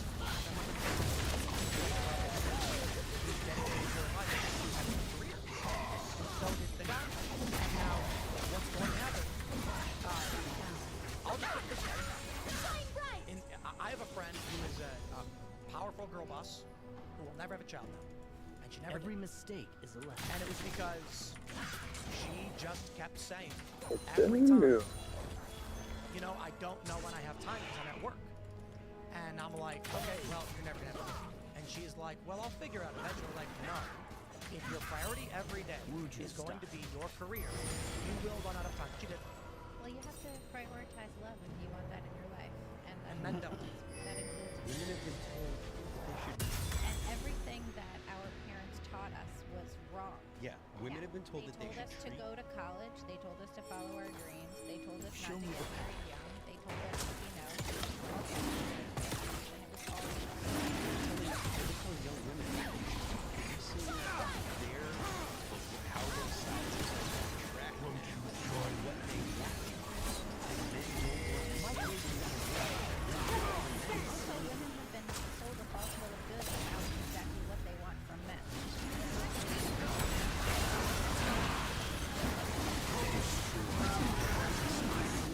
I think that's hardwired.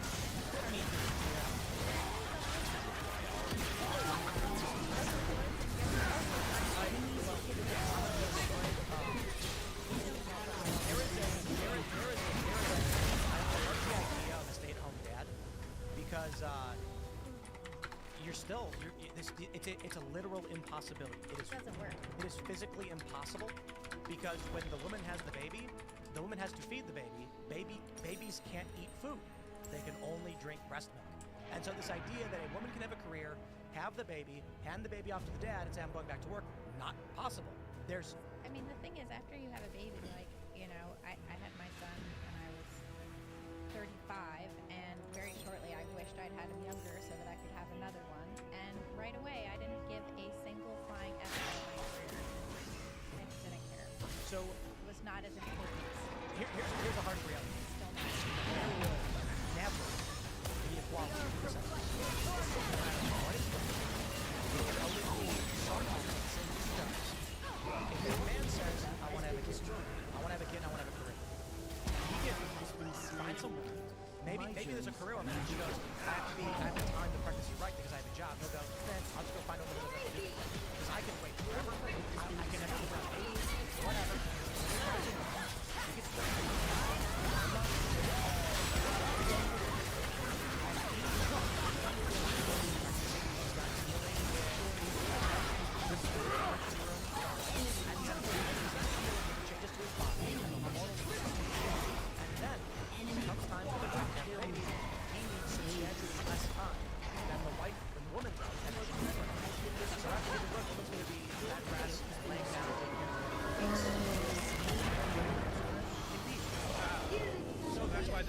equal. So then, why would a man who says, I want a family, choose a 29-year-old career woman when he's going to be like, I don't have the time or energy to, like, negotiate with you on when you're going to be breastfeeding the child or not breastfeeding the child, and he's going to go, I don't want to formula feed the baby. That's it. Then, today, in response to that, Iranians launched attacks on every base that housed Americans. Iran, Qatar, Al Udeid, Iraq, hit nothing. Many would say that that was their off-ramp to diplomacy, which, in the breaking news since, like, right before the show started, President Donald Trump says congratulations to everyone. It has been fully agreed by and between Israel and Iran that there will be a complete and total ceasefire in 6 hours from now when Israel and Iran have wound down and completed their in-progress final missions. I love that part. They're like, hey, keep shooting, but after, we mean it. For 12 hours, at which point the war will be considered ended officially. They'll start the ceasefire, and upon the 12th hour, Israel will start the ceasefire. And upon the 24th hour, an official end of the 12-day war. That's what we're calling it now. It'll be saluted by the world. During each ceasefire, the other side will remain peaceful and respectful. Holy everything works which it will. I'd like to congratulate both countries, Israel and Iran, having the stamina, courage, intelligence to end what should be called the 12-day war. This is a war that could have gone on for years and destroyed the Middle East, but it didn't and never will. God bless America. God bless the Middle East. God bless Israel. God bless Iran. God bless the world. He's very happy. Gonky, your thoughts? Well, yeah, you've said a lot. I have said a lot. Yep. You've said a lot. I had to set the stage. I had to get all of it out. Like I mentioned before, I've spent a significant amount of my life. I said, fuck you. Nice, dude. Fucking gay faggot. Good. Fuck you.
Growing up in the Middle East, and you know, when I woke up, was it Sunday? I think we talked a little bit.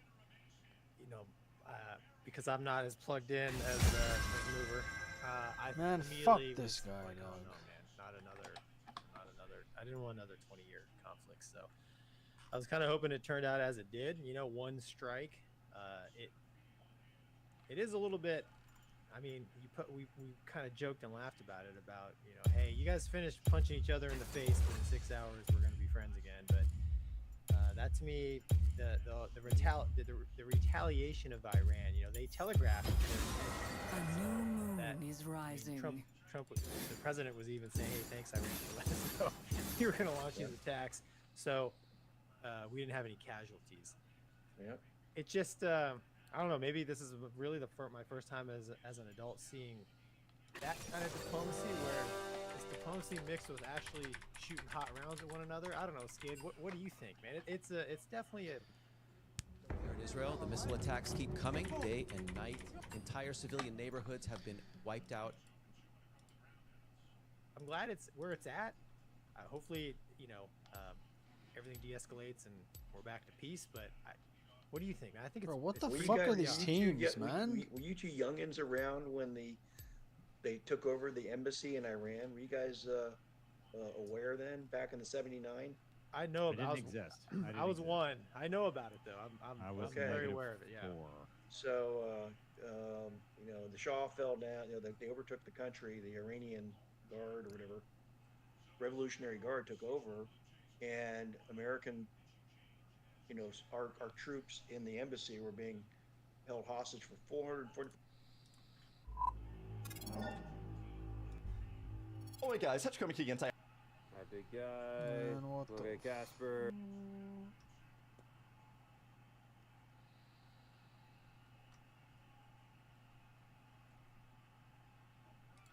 Carmelo Anthony has officially been indicted by the grand jury and officially faces first-degree murder for the unalivement of Austin Metcalf. So, white folks, you guys got exactly what you wanted. And more than likely, he's probably not going to be found innocent because, well, we know why. Whether you guys like it or not, agree to disagree, I still feel that he defended himself. It was self-defense in my eyes. That's how I feel. It is what it is. But I don't make the law. I don't make the rules. I can only give my opinion. Wow. I'm going to keep it 100. Now, I'm against judging a book by its cover and all that. When you have this many piercings in your face, it just disqualifies your opinion as, like, to be taken serious. Like, I cannot take what you're saying on this video seriously because you just don't look like a person that makes rational decisions. Like, why is your face this pierced up? Okay, that's one. That's one. But let's just listen to what he said. True statement. But that was just my first comment before I said I'm about to say. That was everyone who watched this video's first. That was just my as thoughts. As soon as we saw him, we were like, okay. Buffalo Toronto Public Welcome Media to is important. Summoner's Rift.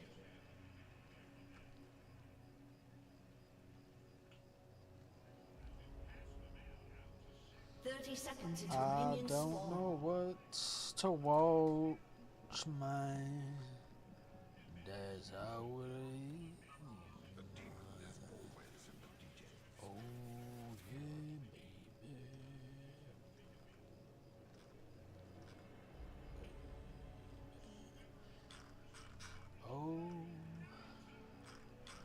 Oh no.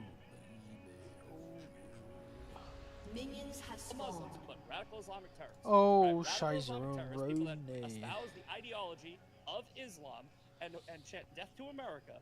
Those people are responsible for 66,000 terror attacks over the past 50 years. So when you say why, I don't care because there's 66,000 of them, right? I just want to stop them. The why doesn't matter. So let's not investigate anything. Let's not investigate why autism is skyrocketing. Let's not investigate why there's poor people. No. Hold on. It's my time to talk. It's my time to talk. It's my time to talk. It's my time to talk. If you're not willing to investigate the why, then just shut it. Just admit you're a surface level propaganda consumer, and let's just move on from this debate. Because if you're not willing to investigate the why, then you're worthless here. Let me explain the why. Our media, after 9/11, told us exactly what they want you to repeat like a parrot. Radical Islam, radical Islam, radical Islam. Well, let me tell you the two people that benefited from September 11th. The military-industrial complex and Israel. That is undeniable. Now, if you go into the Muslim world, what are they hearing about 9/11? Do you think they're hearing about radical Islam? Do you think they're hearing about Osama bin Laden? No, because they know it's stupid. Because they know Osama bin Laden, from a cave in Afghanistan, did not orchestrate 2 planes flying into the Twin Towers by himself. They don't deal with the propaganda we deal with and say they don't believe that nonsense. But nonetheless, what is the aftermath? Okay, now, America... He didn't interrupt you. He did. Now, America goes into the Middle East, destroys Afghanistan, destroys Iraq. All of these people are misplaced, and now the same sentiment that these people have for Israel, they now have for America. So yes, they want to go on jihad against us because they believe we destroyed their way of life. I'm out. I'm done. I don't want anyone in that region to hate us anymore. I don't want anyone in that region to be subsidized with us anymore. And it all comes back right to the same point. That's the point. For just $37, you can generate as many videos as you want and never have to worry about showing your face on camera or using complex editing tools. With only a few clicks with Instagram, you can generate a high conversion video just like the one you're watching right now. So now that I've proved to you that doodle videos... No, the point point is they're going to want to kill you regardless, right? Now, you think a country decides like I will be heard. I thought you didn't deal in absolutes. Now you can say for sure they want to kill me. They want to kill me. Well, no, I can say for sure they chant death to America, right? That's what they do in Austin, Texas. So let's go nuke it. The exact same equivalency. You want to find out the why, right? But no, I just explained the why. No, you explained your opinion on the why, right? Which is you can have that opinion, but saying it as fact is. You say you don't even care about the why. So what's your why? You don't even think about it. You can't even think beyond the surface. What I'm saying is, if I can see the action, right, then all right, fine. I care about the why, but it takes a backseat. Is that better? It takes a backseat because when you have a pattern of behavior of people group, right, and that people group has the ability to make a nuclear weapon, and that people group has given us plenty of reason to believe them when they say I personally think it's a pragmatic approach. Okay, that's what I would say. So okay, so that's fine. So why doesn't that logic apply to Israel? Because they don't want to kill us. Like that's the say that to the Muslim world. Israel. No. I'm saying there are plenty of countries around the world and plenty of Muslims around the world that Israelis hate and that they would glad to see killed. You yourself said you don't care how many dead children are in Palestine. So you don't think the Islamic world sees that and says, oh, maybe Israel shouldn't have a nuke? Sure. I mean, if I said that, I misspoke. I said I'm okay. I'm okay with. I said I'm okay with civilian casualties as long as that civilian casualty ends the war and more people and saves more people in the long run. Same thing we did with Hiroshima and Nagasaki. Same thing they did with Operation Gomorrah with the Allies in World War II. When you so see, this is why you're woke, right? Because now you have to defend death. Now you are forced to defend death, just like the woke left does. Keep defending death. I'm not a snowflake liberal that's no, but you're defending death, so go ahead. Keep defending. Want more death? Go ahead. Break it up, gentlemen, to your corners, and I want to wrap up a couple of threads that we've had going throughout this thing. Maybe there'll be points on both sides. Who knows? One thing Zach said, CIA was involved in 9/11. Okay, well, it's not in doubt. Michael Springman worked for the U.S. government. The it's many sources have shown that the U.S. government was involved in 9/11. And the missing pages of the 9/11 report that only got released after Trump took office the first time showed that the Saudi government knew what was going on too. So you have the Bush administration, the Saudi government. The Saudis, I don't know if you know, they've been allies with Israel for decades. The neocons in Bush's administration, very, very closely they work with Israel. So the idea that Israel had no idea about 9/11, it doesn't really wash with other players involved in being behind 9/11. And then for Owen, just to try and put Zach's argument maybe in a finer point, Patrick Ben David was making a point the other day that the date you both were putting on where a lot of these terror attacks coming from. It's not actually the date of the creation of Israel. It's the time when Jews took over Iran from the Shah, and that they have been very radical. Do you cry for the Jews in Iran? Should they be replaced? I would, first of all, my baseline is it's not my problem. It's not my problem. That's my baseline. And I don't subsidize Iran like I subsidized Israel. Now, having said that, by the way, this is true for Netanyahu. The Iranian government is not popular. Netanyahu's approval rating is 30% right now. Netanyahu needs this war so he can stay in power. He knows he'll never win another election. He's lost popularity. The Orthodox Jews are about to totally turn against him. He's losing the support from the Knesset. So Netanyahu is a desperate man. He's failed he's failed everywhere. He's failed to defeat Hamas. He's failed to take the Gaza Strip. He's failed to save the hostages. So now he's trying to get a victory in Israel to secure his political power yet again. Why do I say that? Because the same situation is in Iran. Their leadership is very unpopular. They don't have a very high approval rating amongst their people. Sure, would their people like to see a regime change? Probably, but it's not my problem. I want nothing to do with it. I don't want a single tax dollar going towards it. I I don't want a single piece of military equipment going towards it. And I certainly have already seen what happens when it does. And I'm not insane, and I'm not going to repeat the same process. So you said that like it's proven beyond a reasonable doubt that the U.S. was involved in 9/11 too, right? Why did you cancel your Midjourney subscription? I found this hidden AI that does everything I want for a one-time cost. I did not say that, but No, okay. I I would say yeah, probably. Okay, so you both say yeah, right? So why don't we just leave America? Because I mean, your argument for getting out of the Middle East. Why don't you go to Israel? What is that? Your argument is anybody who's responsible for 9/11 we shouldn't trust. So we shouldn't trust our own government. I don't. Which we shouldn't. Just real quick. Do you trust the government? No, I just said which we shouldn't. Right? We should never trust the government. But here's the thing: the whole not. But you trust the 9/11 theory, okay? My eyes are open. 9/11, and it's so funny that you're obsessed with 9/11. You said your whole worldview was based on September 10th. No, I didn't. I said that you said when did it start, and I said 9/11. Right? And I said congrats. It worked on you. That is not my entire worldview against the radical Islamic fucking terrorist ideology. I've also looked at their behavior over the past fucking 20-something years, and it's backed up. So that's why I said the 9/11 thing doesn't matter, because they're also terrorists doing terrorist shit, and they haven't stopped doing terrorist shit since they I don't know, since. And that's why we need to decouple from the region. That's why we have to decouple from the region. And by the way, our government is way too big anyway. We shouldn't even have funds to send in Israel. Absolutely not. Here's the deal. The not my problem thing, right? The isolationist argument. It is a September 10th mentality, which I think that we are very dangerously flirting with. Where if we take your route of just decouple, get out, come back here, and then we have that big terrorist event, you're gonna get that thing that scenario that you just said, where you're gonna have the same terrorist cells that you're afraid of, like, going off if we take out Iran. They're also gonna go off if we just decouple and leave.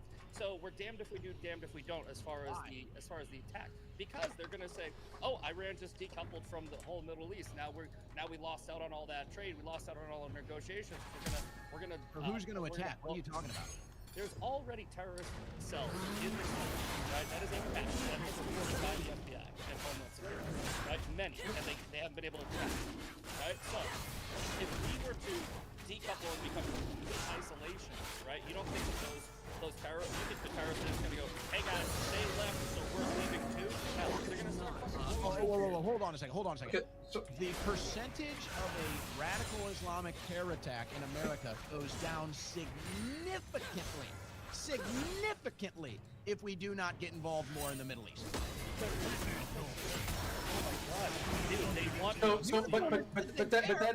But then by your argument, they're going to commit the terror no matter what. Because they're terrorists. So then, what's the point of you spending so what's the but that's the thing, man. If they're going to commit the terror no matter what, then there's whether we isolate or not. Like, why spend the money? You're damned if you do, damned if you don't. Hypothetical scenario. We don't even need to isolate, dude. We just need to close our borders and make the rest of the world bow. Yeah, because we're the largest. Because what? What did you say? But we also need to make it very clear that the #1 state sponsor of radical Islamic terrorism does not have a nuclear weapon. And just saying they don't, it's not good enough. You keep like saying America, the American government. Okay. Well, I don't think that's a threat to us. And I don't think it's yeah, that's what they thought on September 10th. On September 10th, they go, they're not a threat. Which was a lie. Yeah. So again, you keep going back to September 11th, which you admit was a lie. Your opinion is a lie. I said that Osama bin Laden was the 9/11 terror attacks. Would it surprise you if there was a certain person that predicted the entire thing, including the name Osama bin Laden, well before it happened? Are you about to say the Netanyahu interview on that late night show? No. Well, that's one. No. So yeah, Netanyahu somehow knew it was coming too. He was talking about well before describing like the event. Predictions are funny because I can make a prediction right now. There's going to be a terrorist attack in America, I can say it, right? And I can even but if you prename the terrorist that is going to be taking control, I'm gonna wonder what the fuck's in your email. No, but you could also just be guessing based off of their pattern of behavior. I could say there's going to be an ISIS attack in America on American soil this year, and then in January you got the guy that has the ISIS flag that runs over the people in New Orleans. Is that a real big threat? I could say that Khomeini is going to activate one of his Iranian terror cells here, and they're going to blow up a building. Right? Is it really? If that actually happens, the odds really weren't that crazy, right? I mean, maybe they were 50 to 1, maybe they were 100 to 1, maybe they were 1,000 to 1, but it's definitely not a million. What? So shut your fucking mouth. Nice, dude. Do you think America? So you think you know Wix? Do you really? Fucking faggot is gonna make his team lose again, dog. Do you think America is very responsible for Israel staying safe and sovereign? Right? Do you believe that? Yes, I think that would help. I agree. I think they could go back. Okay, that's fine. I wouldn't push back on that. So America has done a lot to maintain Israel's sovereignty. What has Israel done to maintain our sovereignty? Did they come down to the border? Did they send IDF troops to the border to stop the invasion? Did they send troops here to help us support people? But they sent people to the California wildfires. They've sent a lot of. They help us with technology. They do a lot of stuff with us, and it's not like they just sit there. Like I said, the California wildfires. They sent. I don't remember the number. A bunch of Israeli firefighters over here to help out because they're not. Yeah, they did. Yeah, a lot of people from over the world did, but that's not the question. The point is that the IDF and the Israeli military does nothing to support our sovereignty, and we do everything to support theirs.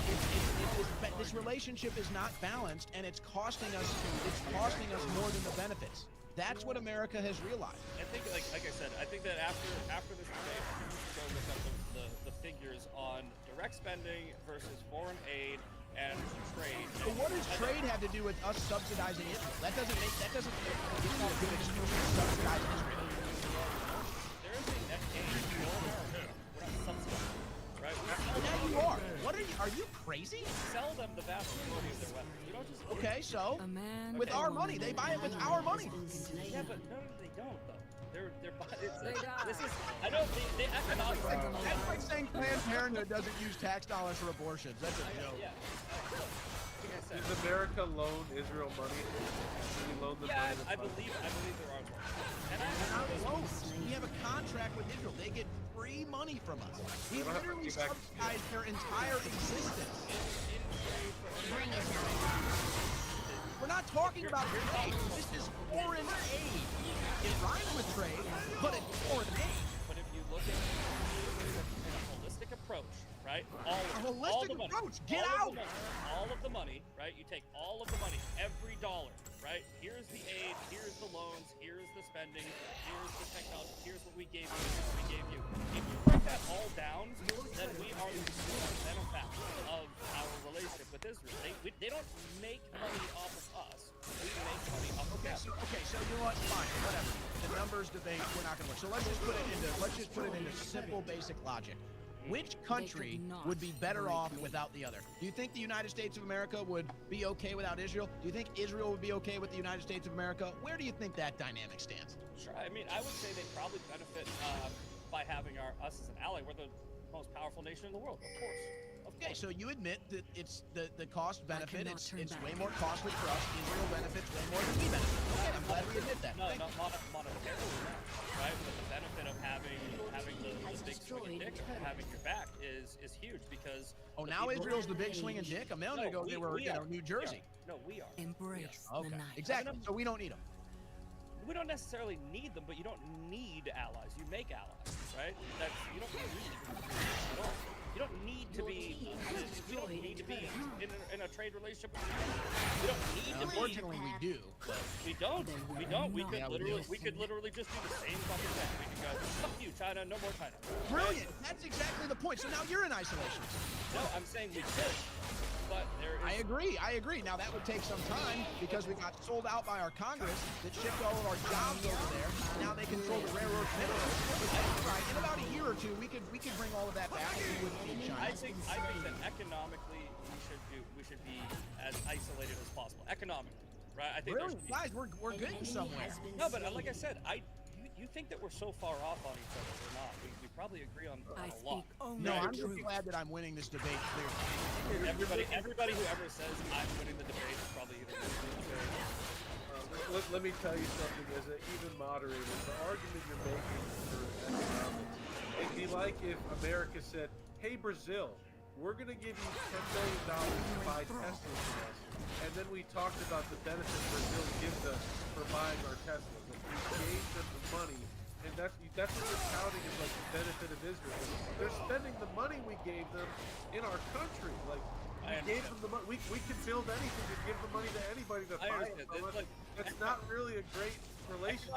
Economics is extremely complicated, right? And especially no, it is. It really is. And and people always try to simplify it and dumb it down to we give them the thing and then they buy the thing. It's like it's people always do that. They make look at kind of what it is. Look at what actually happening. What are some different actual economists? Well, people who I don't know, like at economists. Agree with you. Okay. No, just go to it. You're gonna have, and by the way, you're gonna have economists that say that we don't have the benefit. You're gonna have economists that say that we do have the benefit. You're gonna have people say that we shouldn't be. So they're all actual economists. I don't think I've ever seen a Oh. single economist say that we benefit financially from Israel. I don't believe I've ever seen that once. Okay, I mean I'll laugh. You can look up. You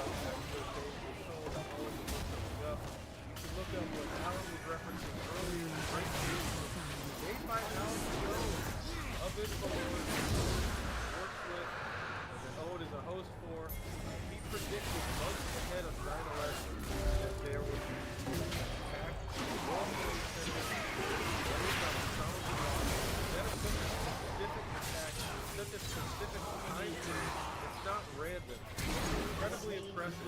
And when you look into how it's inarguable that the CIA, the Bush administration, didn't they already fly a plane other into foreign the powers? It was in the 9/11 Commission report. Changes that have been taken out. The Saudis were involved. Saudis, the Bushes, these are allies with Israel. You need to look deeper into geopolitics. You said you didn't care that much about the why, but if you're going to go out in public and speak, you should really know a little bit more. Oh yeah, you're a fair moderator.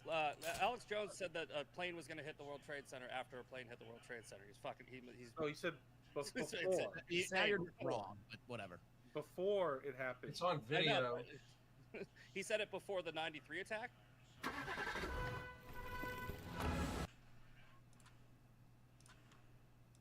No, before the 2001 attack, just a couple of months before. And after the other attack. There was already a plane that hit the World Trade Center. Saying another plane's going to hit it. No, there was a bomb in '93. It wasn't a plane that hit in '93. Let me reframe this. Let me reframe this a little bit to explain how powerful the propaganda is, because I just don't think you actually respect how powerful it is. They convinced America that a plane hit the Pentagon without a single plane part, not an engine, not a fuselage, not a wing, nothing. And they convinced you that a plane hit it. That's how powerful the propaganda is that we're dealing with. So you better realize the same people are running the same propaganda right now against Iran. Okay, well, you asked me if there's any economists that say that we have a net positive relationship from our relationship with Israel's Zvi Eckstein on studies on Israel monetary policy indirectly supports the idea of economic stability benefiting the U.S. trade through Israel resilient economy. Doesn't necessarily qualify it as a net positive relationship. Of course not. And it's not even taking advantage. That's just one. So nice try. That's just one, and I'm sure you'll find others. But either way, I just wanted to give you that because I said I was going to look it up. Prove my point, but okay. It didn't, but okay. Like I said, after the debate, you can go look it up. But when you need to do your research, you don't know what you're talking about. This is like when I go out to the protest and they're like, "You don't follow the news." No, so I figured that when I came on, because you guys know each other and you don't know me, that it was gonna kind of be like a team up thing, and I think we're kind of proving that. I've been incredibly fair. Well, you just told me I need to learn about geopolitics, and you said that a plane hit the World Trade Center. It's the exact argument. You're a fucking moderator. Shut the fuck up and keep your opinions to yourself. Oh wow! Actually, he's back checking you. You got something wrong, like you did in the entire night. So really, he was a fair moderator. You just got everything wrong. He was just trying to help you. You said a plane hit the World Trade Center in '93. It was a bomb in the basement. No plane hit the World Trade Center. So this is how it's gonna go. This is how it's gonna go. People like Zach here are gonna fall for the propaganda, and we're gonna go right into the bush here. It's just like I said. It's the exact same thing. Either you believe your lying government and you believe the geopolitical lies that we've been told our whole life, or you don't. You still believe them. The rest of us have moved on, and you will see it's not going back. It's not going back. Any involvement we have with Iran, it's over. The Republicans will lose the House, they'll lose the presidential election, and people like you will still sit there and play tiddlywinks with the Republican Party and the mainstream media thinking it's all good, and you'll be left behind. And you'll say, well, golly gee, what happened? How did the Democrats get back in power? Because you fell for the same crap again. My bad. It was the Empire State Building. Yeah. No, I Real quick, guys. Real quick. Go ahead, Alan.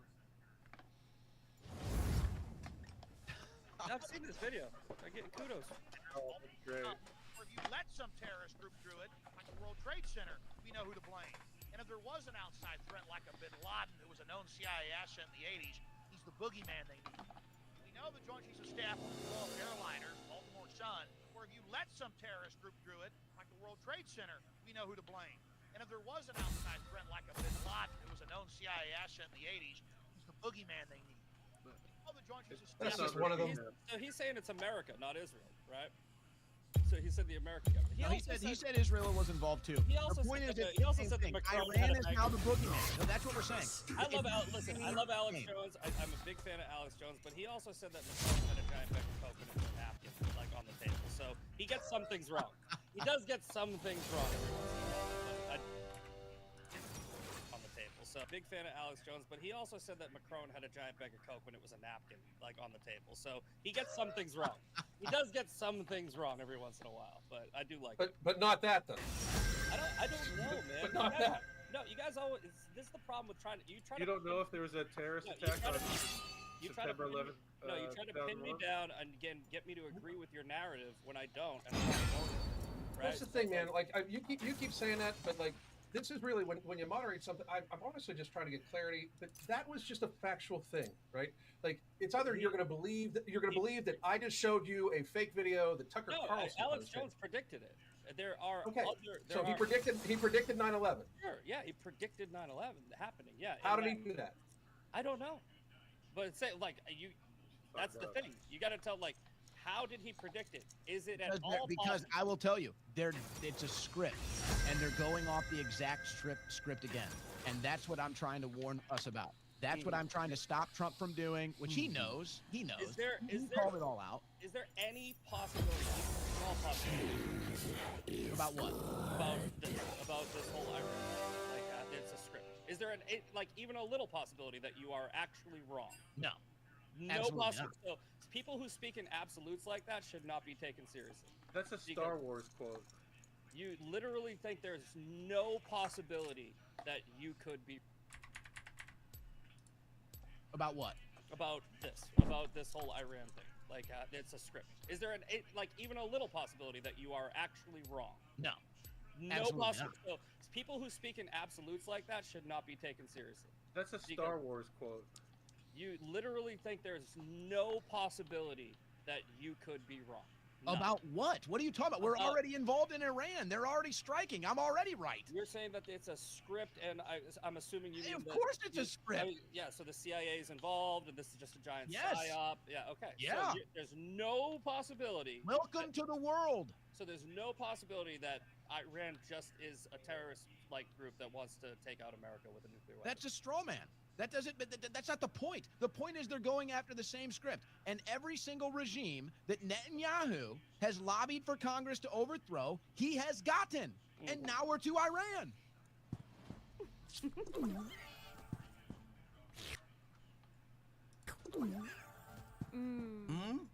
Huh? Okay. I will say, I hope that the Trump administration is saying we're not at war, we're not going to war, and I think to Owen's point, the reason they're doing that is because it is not good for Republicans. No, it is not good for Trump politically for us to be involved in another war. It would take away at least some level of support from Republicans, and that in and of itself is bad for America. We have mass deportations that we need to do. We have a lot of the deep state that we need to clean up. Losing any amount of power, even if it's just the House of Representatives, would be very, very bad right now.